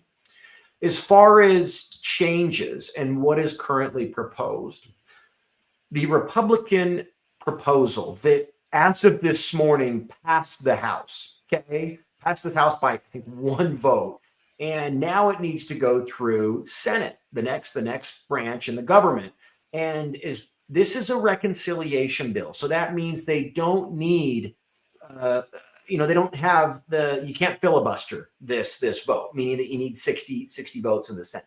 They only need a simple majority. Republicans hold a 53-47 majority currently in the Senate. So that means they need 51 votes. It's a really high likelihood that there will be some bill that passes that has some modifications for these programs. Well, right now what they're proposing is they want to take the 4 income-driven plans: save, pay, ICR, and IBR, and lump them all into IBR.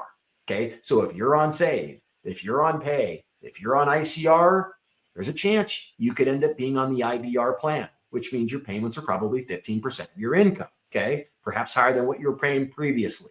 Now, there's one program that is currently in proposal, and it's called Repayment Assistance Plan, RAP.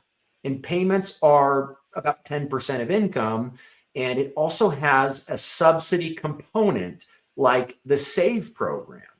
If that payment program were to become law, or get written in, it's probably not going to go into effect until next summer. Okay, usually takes about a year for this, sometimes even 2 years to get rolled out once they have dropped the new laws and new regulations. Loan servicers, they need time to update things. There's 8 million people in SAVE right now, 20, almost 30% of all borrowers, and they've all got to get into a new program at some point, right? So know that there is another payment program on the horizon, and there will be more details to come. But right now, I plan on IBR. Yeah, I think it's also important. I mean, you're a PGY1, right? I'm not 100% convinced, and maybe you are, maybe you're sure, but I'm not 100% convinced that for sure you're going to be paying off your student loans, right? A lot of things can change. I think the time to really make this decision is as a PGY3. If you're in 3-year family medicine residency, that's when you decide, okay, am I really going to be paying off my student loans, or might I consider a job that would qualify for PSLF? Because you come out and you're making $275 or whatever as a family medicine doc, it might make a lot of sense to go for a PSLF if you end up in academics or you end up at a community health center or something like that. So I'd be real cautious, especially if you end up thinking about refinancing any public loans. Now, generally, you don't do that during residency anyway, but you want to be real sure you're not going for PSLF before you refinance any federal loans. Mm-hmm. And maybe what you could do as well is if you don't want to just continue to watch the loans grow, start setting aside a little chunk of money in an account, right? Student loan side fund or slush fund or whatever. And then once you graduate and you take that job with the private practice, you've got a little bit of savings that you can then dump into the loan. That way you can kind of watch this play out as far as your career and what you want to do. But then you've got a little bit of savings to help put into the loan.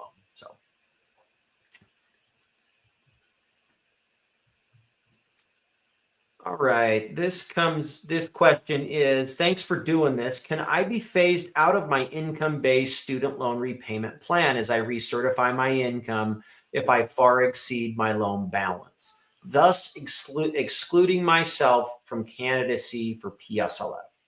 This is a great question.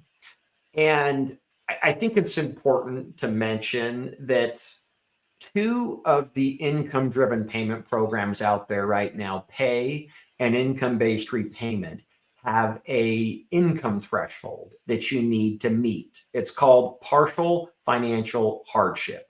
What that means is generally you need to get into one of those income-driven plans while you are still in residency or in the year that you're transitioning from resident or fellow to attending.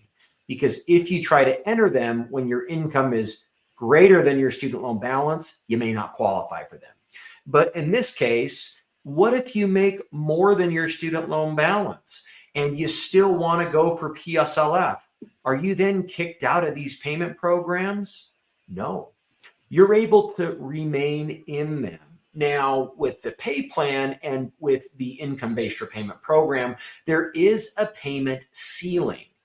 And that goes into effect when you no longer qualify for a partial financial hardship, and they cap your payments at whatever the standard 10-year plan is, which is generally about 1% of your student loan balance. So say you have $300,000 in student loans, your payments will cap at generally about $3,000. So as long as you apply for it and qualify for it once while you're in training, you should be able to stay in it for the duration of repayment.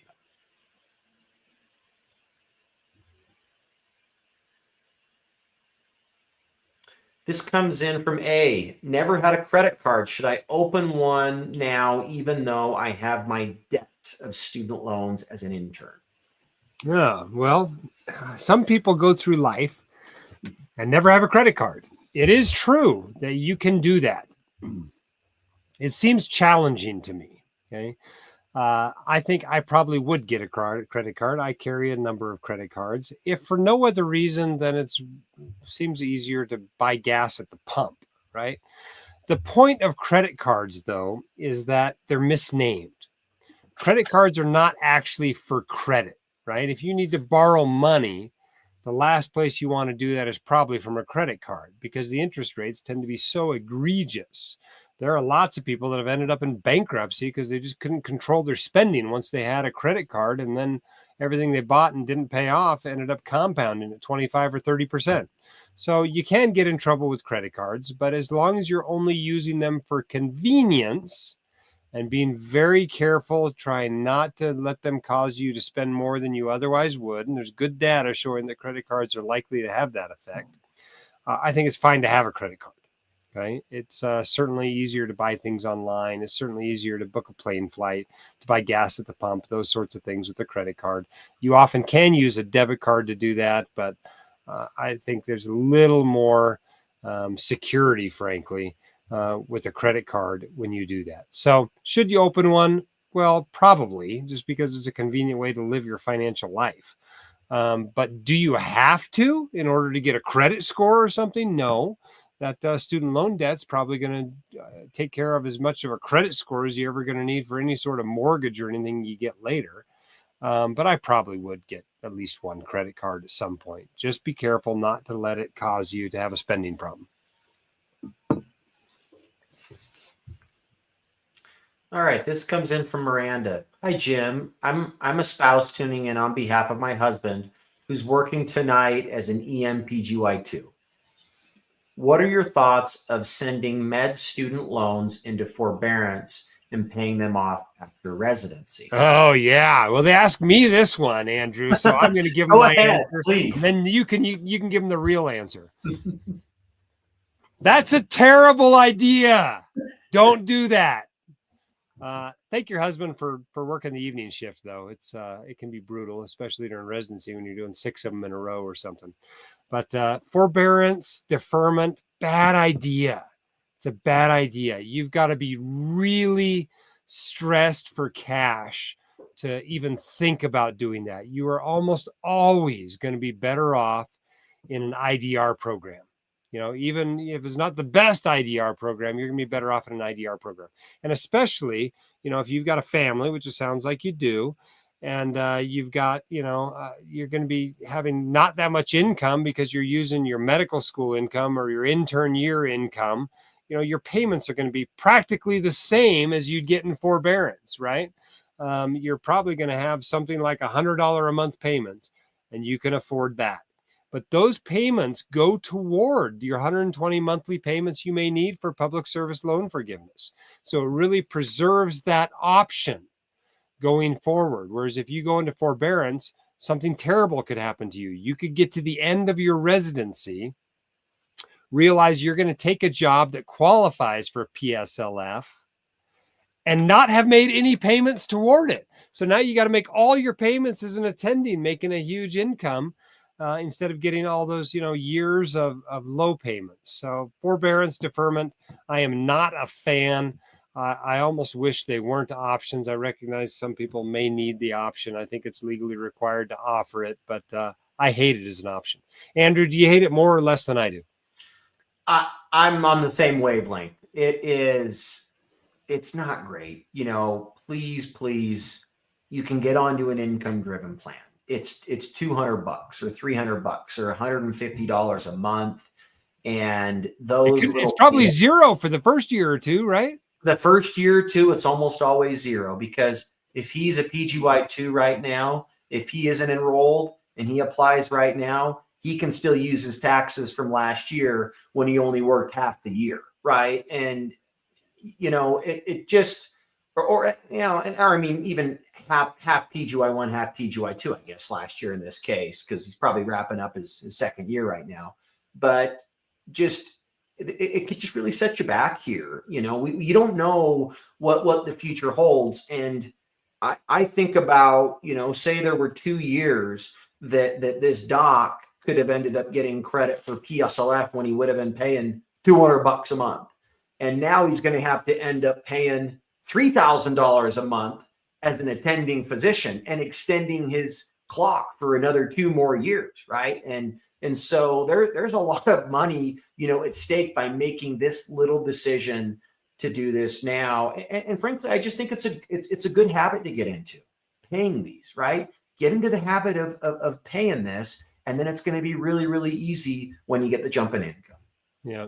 Miranda, thank you for tuning in. I recognize lots of docs don't have time to do this. And you know what? When they have an engaged spouse, when they have, somebody that's really managing their income well, it's pretty powerful. So thank you for being here tonight. This comes in from Joanna Martinez. What is a great resource to get started on investing? I don't know anything about it. Well, you've come to the right place, right? White Coat Investor is the right spot. Let's start with whitecoatinvestor.com. Any topic you want on investing, if you put it in the search box, you're going to get a whole blog post about it. We've got 4 books, right? And 3 of them cover a lot of information about investing. The student guide in particular, like the last half of the book, is literally just terms to help you become financially literate. Now, a lot of people are like, oh, I'm a resident, I'm not going to buy the student book, but it's probably still worth buying, even if you're a resident. If you prefer podcasts, we've got a White Coat Investor podcast. If you prefer video, right, we've got White Coat Investor YouTube channel with all kinds of videos on it. We have online courses. The Fire Your Financial Advisor course will teach you all about investing. And there's a resident version, as you can see on the screen. We're selling it at a discount right now just for you guys watching tonight. Resident 20, and I guess we better make it so Launch 20 works too, now that we've had it on the screen for a half hour. We'll get that fixed after the webinar. But there's lots of great things out there. If you're willing to read books, we've got a whole list of books by other people besides me on the website, and I'd start reading some of those. Come into our communities and start asking your specific questions, and people will help you. There are a lot of people engaged who are not that far ahead of you and can remember what it felt like to not know anything about investing. They will take you by the hand and help you. And if you really just need a professional to help you, we've got a list of financial advisors that can really do it for you at a fair price if you need them to. So lots of resources. It all starts at whitecoatinvestor.com. Cinnabon, I'm scared of investing right now because of the political economic climate. Is it safe to invest now? No, it is not safe to invest now. It is never safe to invest, right? You will always have something to worry about anytime you have the opportunity to put money away for later, right? The point of investing is to take some risk and be paid for taking that risk. That is the risk that the great returns you're expecting don't show up. And so as you put together your portfolio, as you put together what you invest in, you want to balance 2 fears. The first one is fear of missing out, right? Fear of everybody else having great investment returns while you have your money sitting in CDs or bonds or a money market fund. And the other fear to balance is fear of loss. And you want to get that mix of risky assets to not so risky assets to that point where those fears balance each other out, where your fear of missing out is about equal to your fear of loss. Okay. And for lots of people, they find that at 60% stocks and 40% bonds, or 80% stocks and 20% bonds. And you just need to pick an asset allocation where you feel like, okay, I can put money into the market now. I realize that it might go down for a while, but the truth is, you're on the resident webinar. Presumably, you don't need this money for literally decades. Okay. I don't know what the stock market is going to do this week or this month or even this year, and maybe not even this decade. But I do know what it's going to do over the next 20 or 30 years. It's going to go up, and you're going to be glad you invested. And time in the market matters a lot more than timing the market. Hope that's helpful. Anything else you can add to that, Andrew? Yeah, I wish I could just help illustrate this even more, and you could see a chart over the last 20, 30, 40 years. It's like a hockey stick up and to the right, right? And that is because you have some short-term volatility. You have, the 2000 dot-com bubble. You have the 2007, 2008 financial crisis. And then you have the crisis that happened during COVID as well, 4 or 5 years ago. And you have these blips where the market went down, but then it has continued to rebound. And yes, there will be this volatility in the short term, but the way to think about it is think more long term. You're probably 30, 40 years before you're going to need this money, right? So I wouldn't be afraid of the short term changes and political climate. So Yeah. Understanding financial history helps a lot, right? yeah. Go back and look at 2020, right? We're all terrified to invest. The whole world was melting down. You couldn't even get toilet paper. But you know what? All that money invested in 2020, you have made a killing on. Mhm. Same thing in 2022. And interest rates went up 4% in like 6 months, right? The market tanked. And guess what? All that money you invested then earned 25% in 2023. It earned 25% more in 2024, right? You don't want to let these periods of time freak you out, right? Even just last month, right? President Trump announced all these tariffs and the market tanked. Well, it's back, right? It's only been a few weeks. So don't let what you're seeing on CNN or what you're seeing on Fox News or what you're seeing on USA Today or what you're seeing in internet forums freak you out. Have a long-term perspective and recognize you're not investing this money for next month or next year. You're investing this money for decades from now. This comes in from Blake Jones. If you anticipate becoming disabled from a pre-existing condition, can you collect multiple GSI long-term disability policy?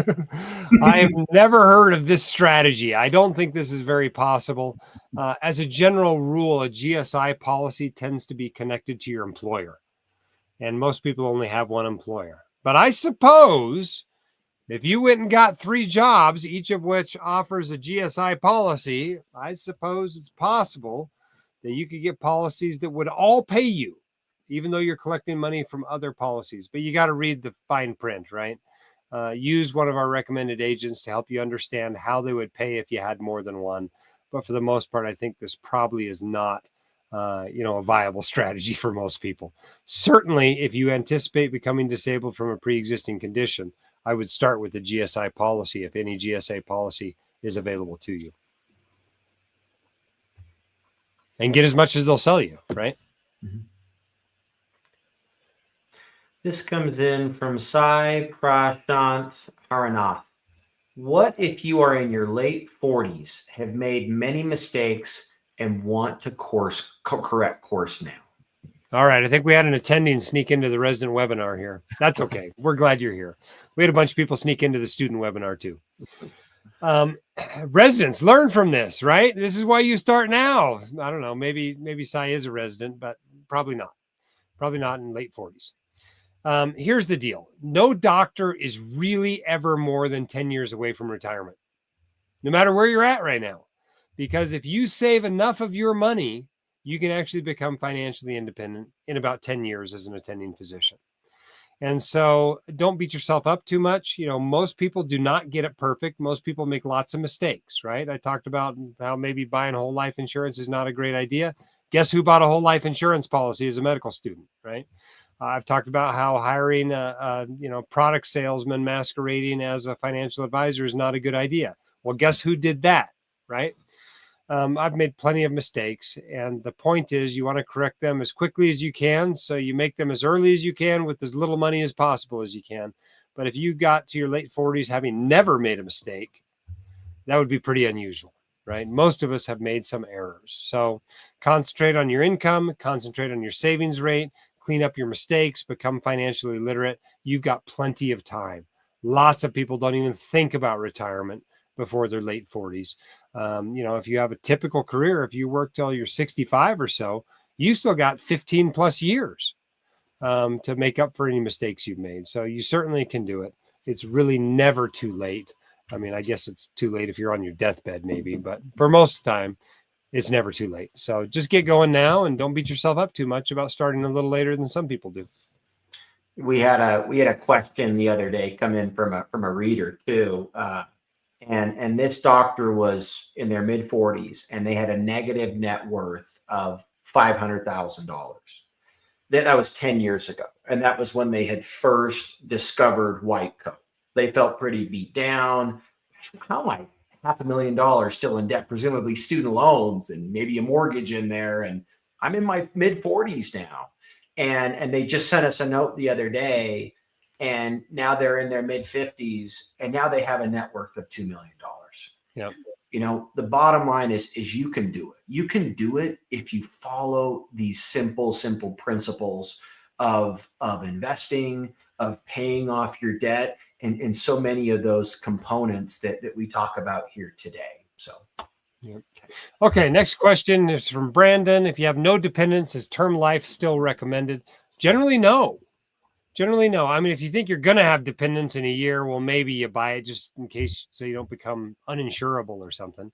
But in general, I don't recommend you buy life insurance unless somebody else depends on your income, right? I mean, maybe you'll never have any other dependents. Who knows? Lots of people stay single their whole life, never have any children. You know, they generally don't need term life insurance.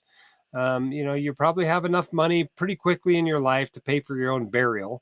And other than that, you know, term life is a death benefit payable to somebody who needs money in case you die. So, yeah, I'd stay away from it if nobody depends on you, as a general rule. This comes in from Joanna Martinez. Is interest accruing when placed on forbearance due to the SAVE plan? It shouldn't. It shouldn't be accruing if you were previously in the SAVE plan. And as of last summer, when all of the lawsuits started to ensue, really around July or August, everybody, all 8 million borrowers in the SAVE plan were placed into this forbearance. And it should be an interest-free forbearance. Now, I have had a couple of people that have let me know they have been continuing to receive interest, or it's been charged on their loans. If that's the case, you need to reach out to your loan servicer. You need to reach out to federal student aid. I would file a complaint with the student loan ombudsman and just let them know I've been on the SAVE program and I'm under the understanding that it shouldn't be accruing interest currently. Okay. Now, that aside, there's no payments due currently as well, but you need to be prepared to switch payment programs, probably as early as this summer, because this SAVE plan, it doesn't look good. It's very bleak that this plan is going to stay around very long. And another thing too, is that the SAVE program is not accumulating any credit currently for the PSLF program. So that means a lot of you out there that have been in this limbo for a full year haven't been initially, getting credit for PSLF. And I know that's a really hard pill to swallow. Okay. There is a program that is called PSLF buyback. We've written an article about it. We've covered a little bit on White Coat Investor, but it's a way that you can recharacterize these forbearance months due to SAVE, and even if you've had some other previous ones earlier on in your training, and get credit for those months. But know that this is something that you can do when you should have hit your 10 years, which is probably 5, 6, 7 years out for a lot of you. Yeah. It's important to recognize that this is not regular forbearance, right? The regular forbearance program, if you just come out of med school and put your loans into forbearance, you do get interest on that. That interest is not waived. So this is like a special SAVE forbearance while Congress monkeys around with the student loan program. This comes in from Rohan Dalby. Can you explain PSLF process further? Do you apply for the program when starting medical school or when starting residency? Okay, that's a good question. So the PSLF program, you begin to apply for this when you are employed as a resident. Unfortunately, you can't do that while you're in medical school typically, because I don't think you can hold a 30-hour job on a weekly basis. I don't think you're able to do that, Dr. Dahle, when you're in med school. Maybe I think people work a little bit in their 4th year if they get through all their clerkships and rotations. But other than that, I think you're too busy to work during medical school. So know that the PSLF program would start when you're in residency, assuming you're at a non-for-profit institution, which most of you, probably 98% of you are, and then that would proceed on post-training as well, should you stay in the public sector. This comes in from Gianna Caldera. What does it mean to file a tax extension? Okay, so I think this is going back to when I was discussing one of the strategies to help keep your student loan payments low. And the whole premise of this is that each year, when you go from student to resident to fellow to attending, your income is usually increasing every year, unless you go from a high cost of living area to a low cost of living area for your residency and then for your fellowship. Okay, pretty rare for income to drop, year after year. But what happens is when you file an extension on your taxes, rather than having to file your tax return on April 15th, they now give you 6 more months to file the tax return. So rather than having to file in April, you can now file in October. Now, a key point on this is that you're still supposed to have paid all your taxes by April 15th. And if you've underpaid and then you don't pay the tax, then you don't file your return for 5 or 6 months later, well, there's going to be some penalties and fees that are assessed on that if you underpaid your taxes initially. So picture this. Picture that you start your repayment in July or August, as most residents do. Well, each year around May or June, Gianna, they will require you to certify your income. Well, what happens before you certify income in May or June? You file your taxes in April. Well, if you delay filing your taxes, rather than filing in May, you now file in October. What the loan servicer will require is your most recently filed taxes that are still from 2 years ago. So this is a way that if your income is increasing, you can use income from earlier years to help keep your payments lower. Yeah, which can mean getting more money forgiven via public service loan forgiveness. The actual tax extension is really easy to file. It's no big deal. It's like half a page. I file a tax extension every year, mostly because I don't get all the K-1s I need to file my taxes in time to file in April. But the actual mechanics of it is super easy. It's no big deal at all to file a tax extension. In fact, you should never feel pressure to file your tax return in April. It's very easy to do it in September or October. But Andrew's right. The taxes you owe are owed in April. So if you don't pay them, you'll owe penalties. It's really just a little bit of interest on what you should have paid in April. It's not the end of the world. But if you think you're going to owe money on your taxes, you should probably make some sort of payment in April of about what you think you're going to owe on your taxes. But filing a tax extension is no big deal, and in this case, can really help with your student loan management plan. From Logan Muir, I will finish residency at age 34 and would like to be more aggressive with my investments early in my career. In your opinion, what is a reasonable level of risk in mutual fund to bond ratio? What's reasonable? Well, reasonable is a pretty broad range, right? I would say somebody coming out of residency, it's hard for me to imagine having less than 60% of your portfolio being in, stock or real estate, aggressive kind of investments. On the other side, how aggressive can you be? Well, there's no reason you got to stop at 100% stock, right? Most people coming out of residency, they owe $200,000 in student loans. And if they got $20,000 of investments, their actual ratio of stocks to bonds is far higher than 100%. You're investing on leverage. So if you think about it that way, you can be pretty darn aggressive with your investments early on. But in general, something between 60% and 100% stock in the portfolio is probably fine for somebody just coming out of training. As the years go on, you may want to add some bonds to the portfolio, especially as you get close to retirement. Keep in mind, this assumes you can actually tolerate this aggressive portfolio. It doesn't do you any good to be 100% stocks, and then the first time a nasty bear market comes along, you sell them all low. That's not a good idea, right? Far better to err on the side of having a little too much in bonds and realizing in the middle of that bear market that this is no big deal. I'm going to bump up my asset allocation. I'm going to be a little more aggressive.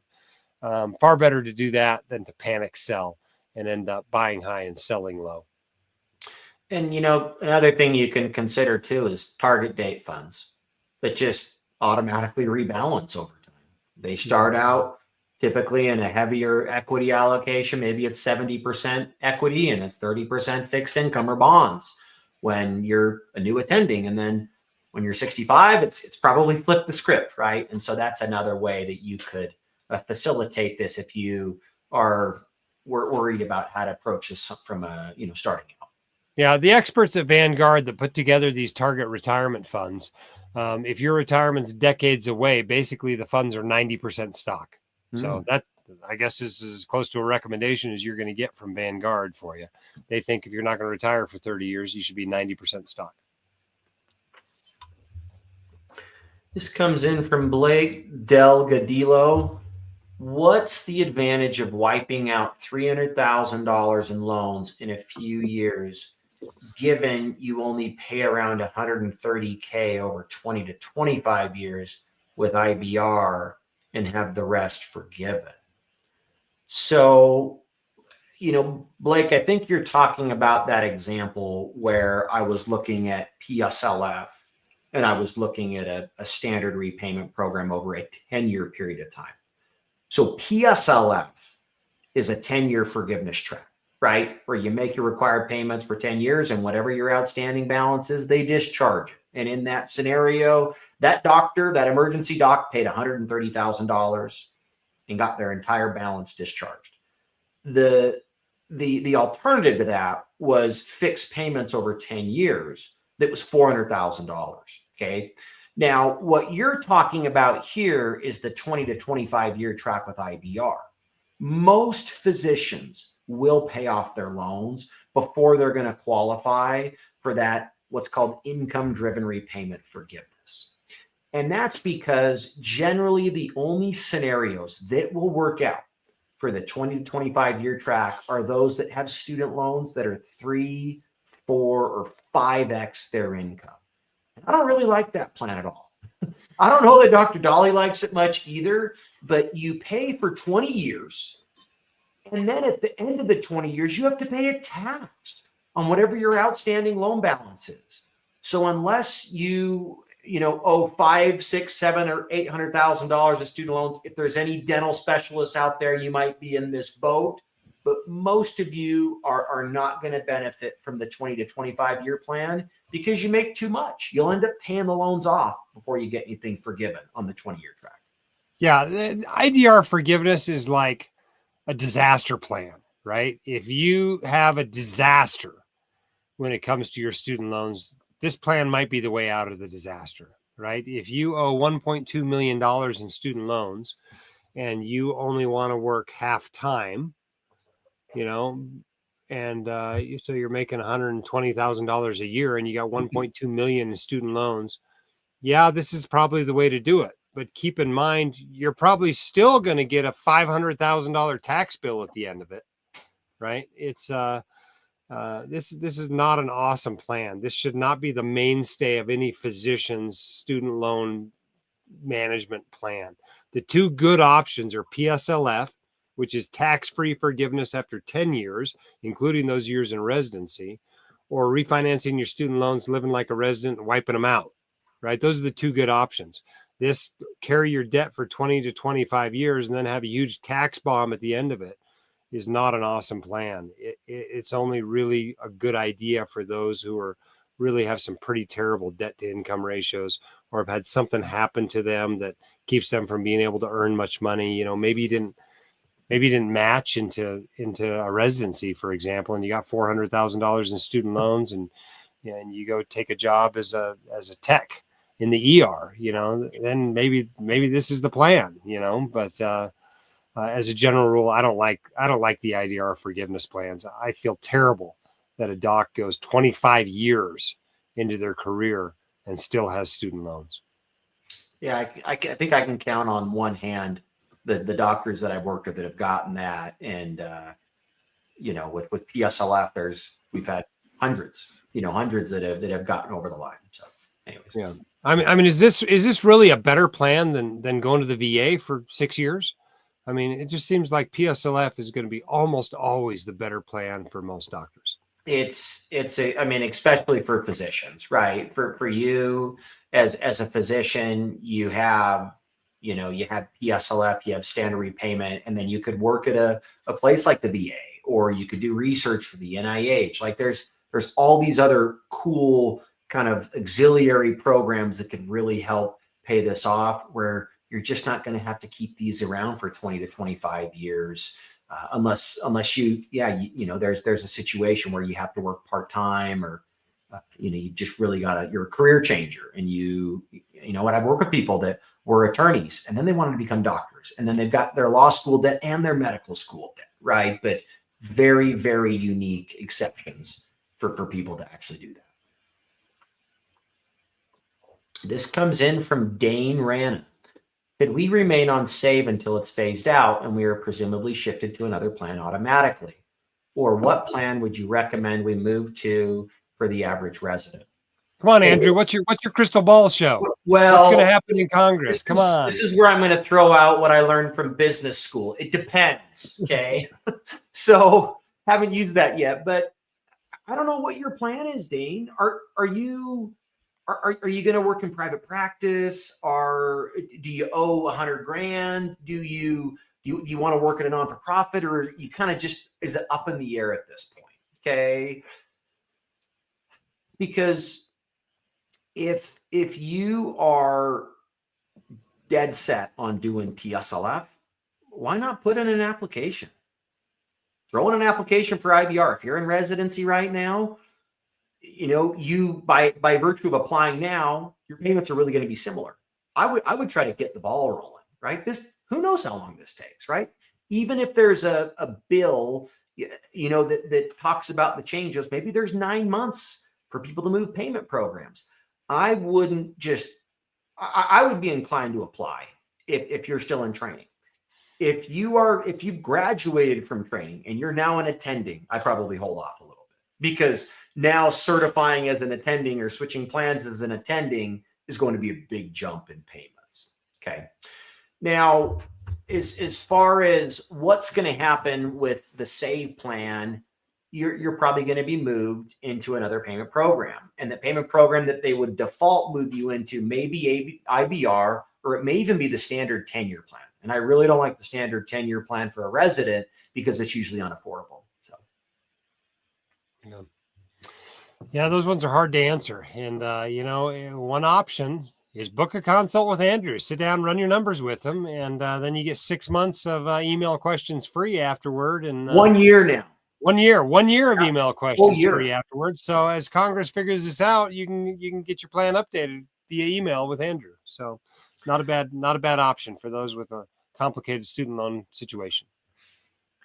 Nat, is it better to try to save 20% for retirement while paying off student loans in 3 to 4 years, or is it better to pay off the loans first? Welcome to the most complicated question in personal finance, closely followed by Roth versus traditional contributions, right? This is the classic debt versus investing question. And the only way to know for sure is to have a functional crystal ball, right? You got to know what investment returns are going to be over the next 3 to 4 years. And if you knew that, and you knew they were going to be lower than the interest rate on your student loans, well, then you should pay off the student loans. If you know your investments are going to do better than your student loan interest rate over the next 3 to 4 years, you should invest the money. But since you're like most of us and you don't have a functional crystal ball, you make the best guess you can. Frankly, I think most doctors that are willing to live like a resident for a few years can do both. You can max out your retirement accounts and you can pay off your student loans in 3 to 4 years. So I think a lot of people just kind of use a mixed approach. But I do run into people all the time on the Milestones to Millionaire podcast who just hate debt. They're like, we're going to do the debt first. And they, call us up after 20 months and their student loans are gone. They haven't saved a thing for retirement, but the student loans are gone in 20 months and they're thrilled. So you can do it that way. But, I think most people probably take kind of a mixed approach, a balanced approach. And after 3 or 4 years, the student loans are gone and they've got a fair chunk of change sitting there invested for retirement already. Yeah, I agree with that approach. I think doing both, just saving for retirement, starting to, get back to broke, right? That's what we're trying to do first. First, get back to broke. And once the loans are paid off, then usually you're maybe you're a couple $100,000 in the green at that point, right?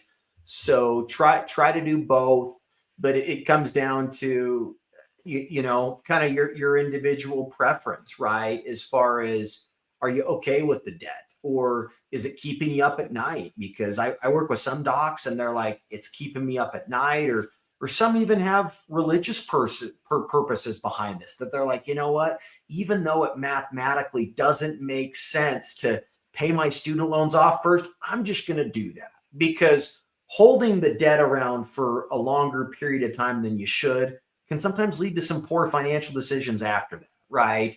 Although people talk a whole lot about, debt, but debt is leverage, and leverage can help with returns and it can hurt with returns. So I would say do both at the same time, saving and paying down the loans. Yeah, there's a lot of nuance to this. There isn't necessarily a right answer. Go to the website, search pay debt versus invest. You'll find several blog posts that go through all the factors to consider as you make this decision. But frankly, if you'll live like a resident, you can do both. All right, this comes in from Ryan954. As a general rule, should you try to max out 403B, 457, and 401A over taxable accounts? When would you favor taxable over one of those accounts? All right. Well, there's a lot of nuance that goes into this, right? As a general rule, yes, it's better to invest in retirement accounts than in a taxable account because your money grows faster. But that assumes you're going to leave the money in there for retirement, right? In general, it's hard to get to retirement account money before age 55 or age 59 and a half. You can get to it. There's a few hoops to jump through though. So if you're investing to buy a house next year and you're 35 years old, no, you shouldn't be putting that in a retirement account. That should be in a taxable account, right? So money that you know you're going to need relatively soon, don't put it in retirement accounts. Another thing to consider, 403B and 401A money is yours. 457B money, particularly in a non-governmental 457B account, is technically your employer's money. It's deferred compensation. And if your employer went bankrupt, there is at least a theoretical risk, although it may be happening now for the first time that I've ever seen with doctors with a steward-owned hospital, where you can actually lose that money if the hospital goes bankrupt. So if you're worried your hospital is going to go bankrupt and this is a non-governmental 457B, well, that's a pretty good reason to invest even for retirement in a taxable account over that 457B. But in general, you max out the retirement accounts. And then if you're still saving additional money, you put that in taxable. This comes in from Mochams. Should interest amortization be taken into account whether deciding whether or not to consolidate federal student loans?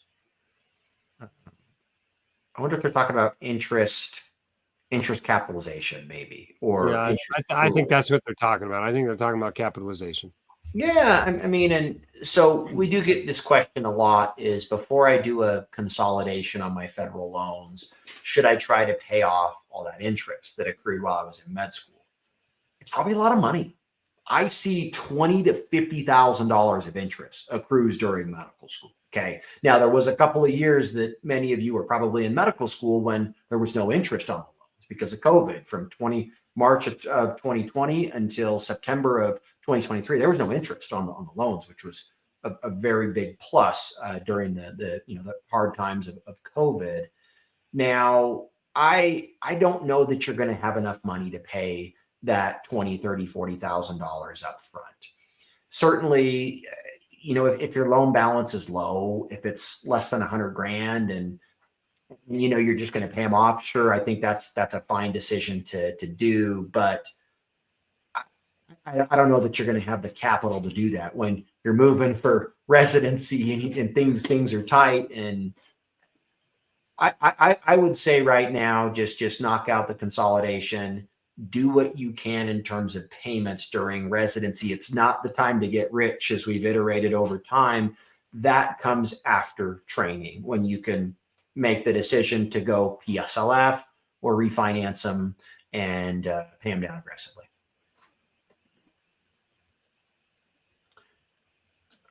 Why allocate to bonds over money market funds? Okay, great question. There are three possible interest rate scenarios, right? Interest rates can go up, they can go down, and they can stay the same. In normal times, bonds have a higher yield than money market funds. Okay. So in two of those three situations, you make more money in bonds than you do in money market funds because you're taking more risk. You're taking on more interest rate risk. So if interest rates go down or if interest rates stay the same, you come out ahead owning bonds over money market funds. If interest rates go up, you come out ahead owning money market funds instead of bonds. So if you have a functional crystal ball, then you can decide which one of these to do.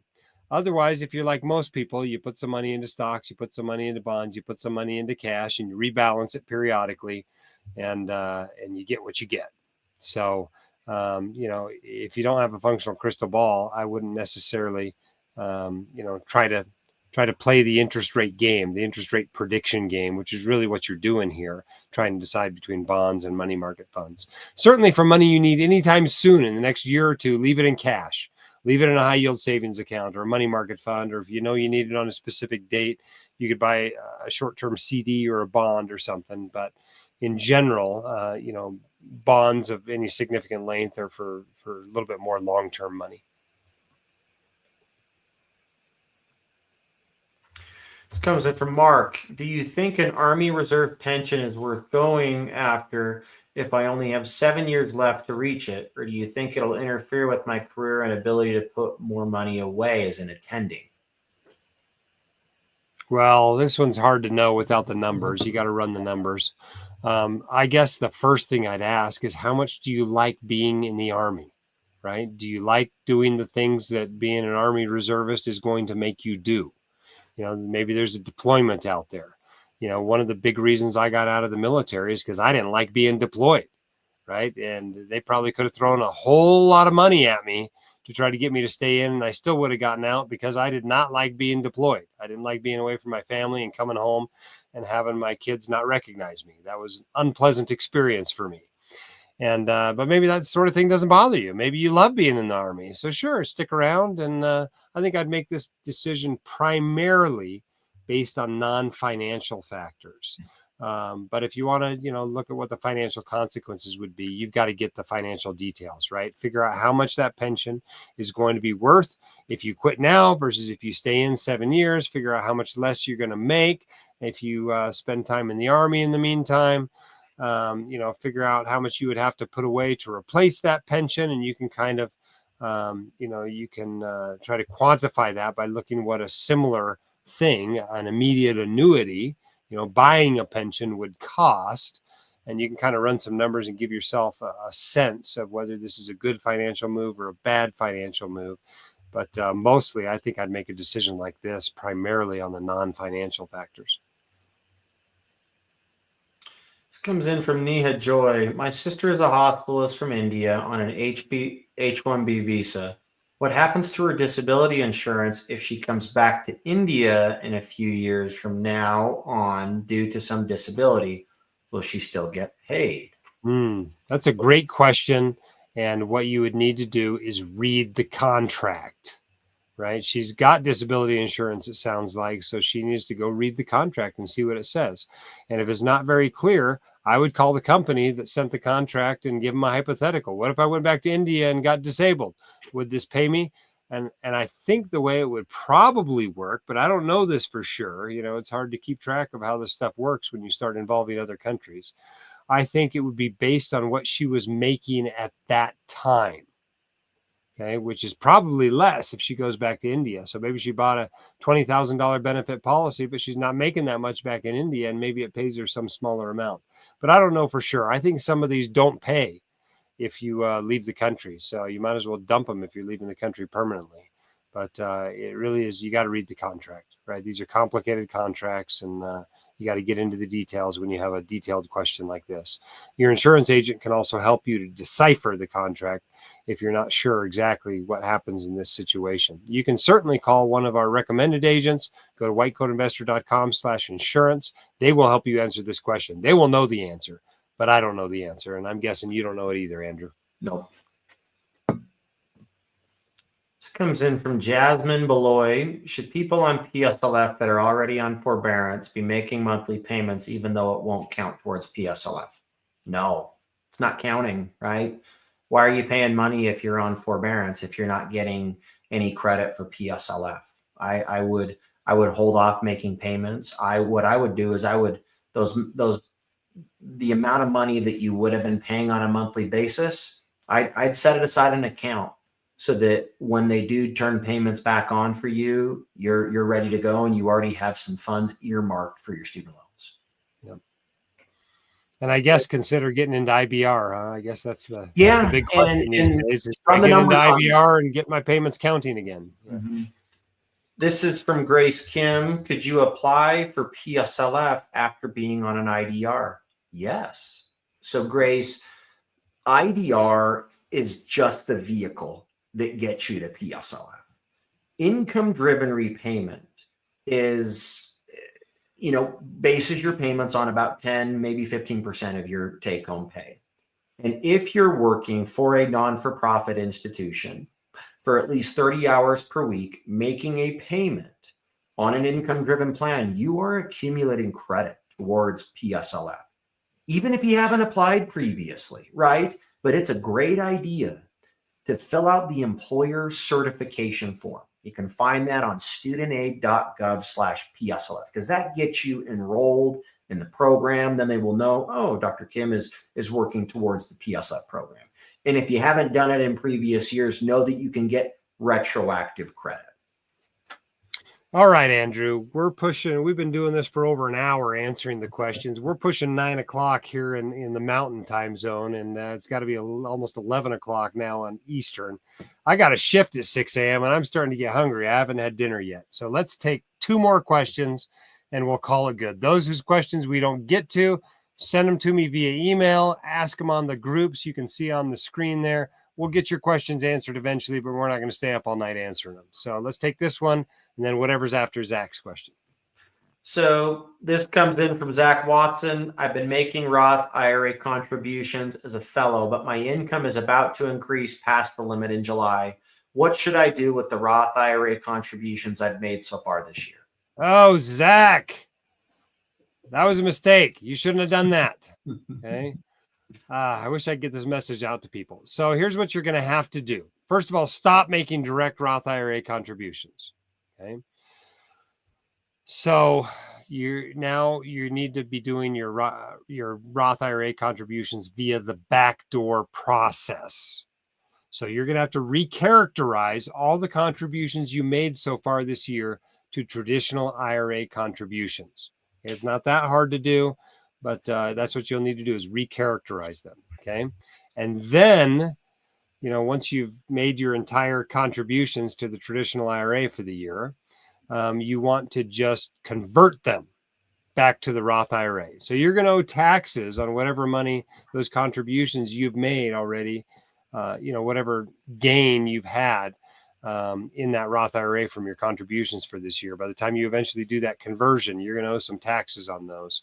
But the sooner the better to clean this mess up. You certainly don't want to keep doing what you're doing now if you're not going to be able to make direct Roth IRA contributions for 2025.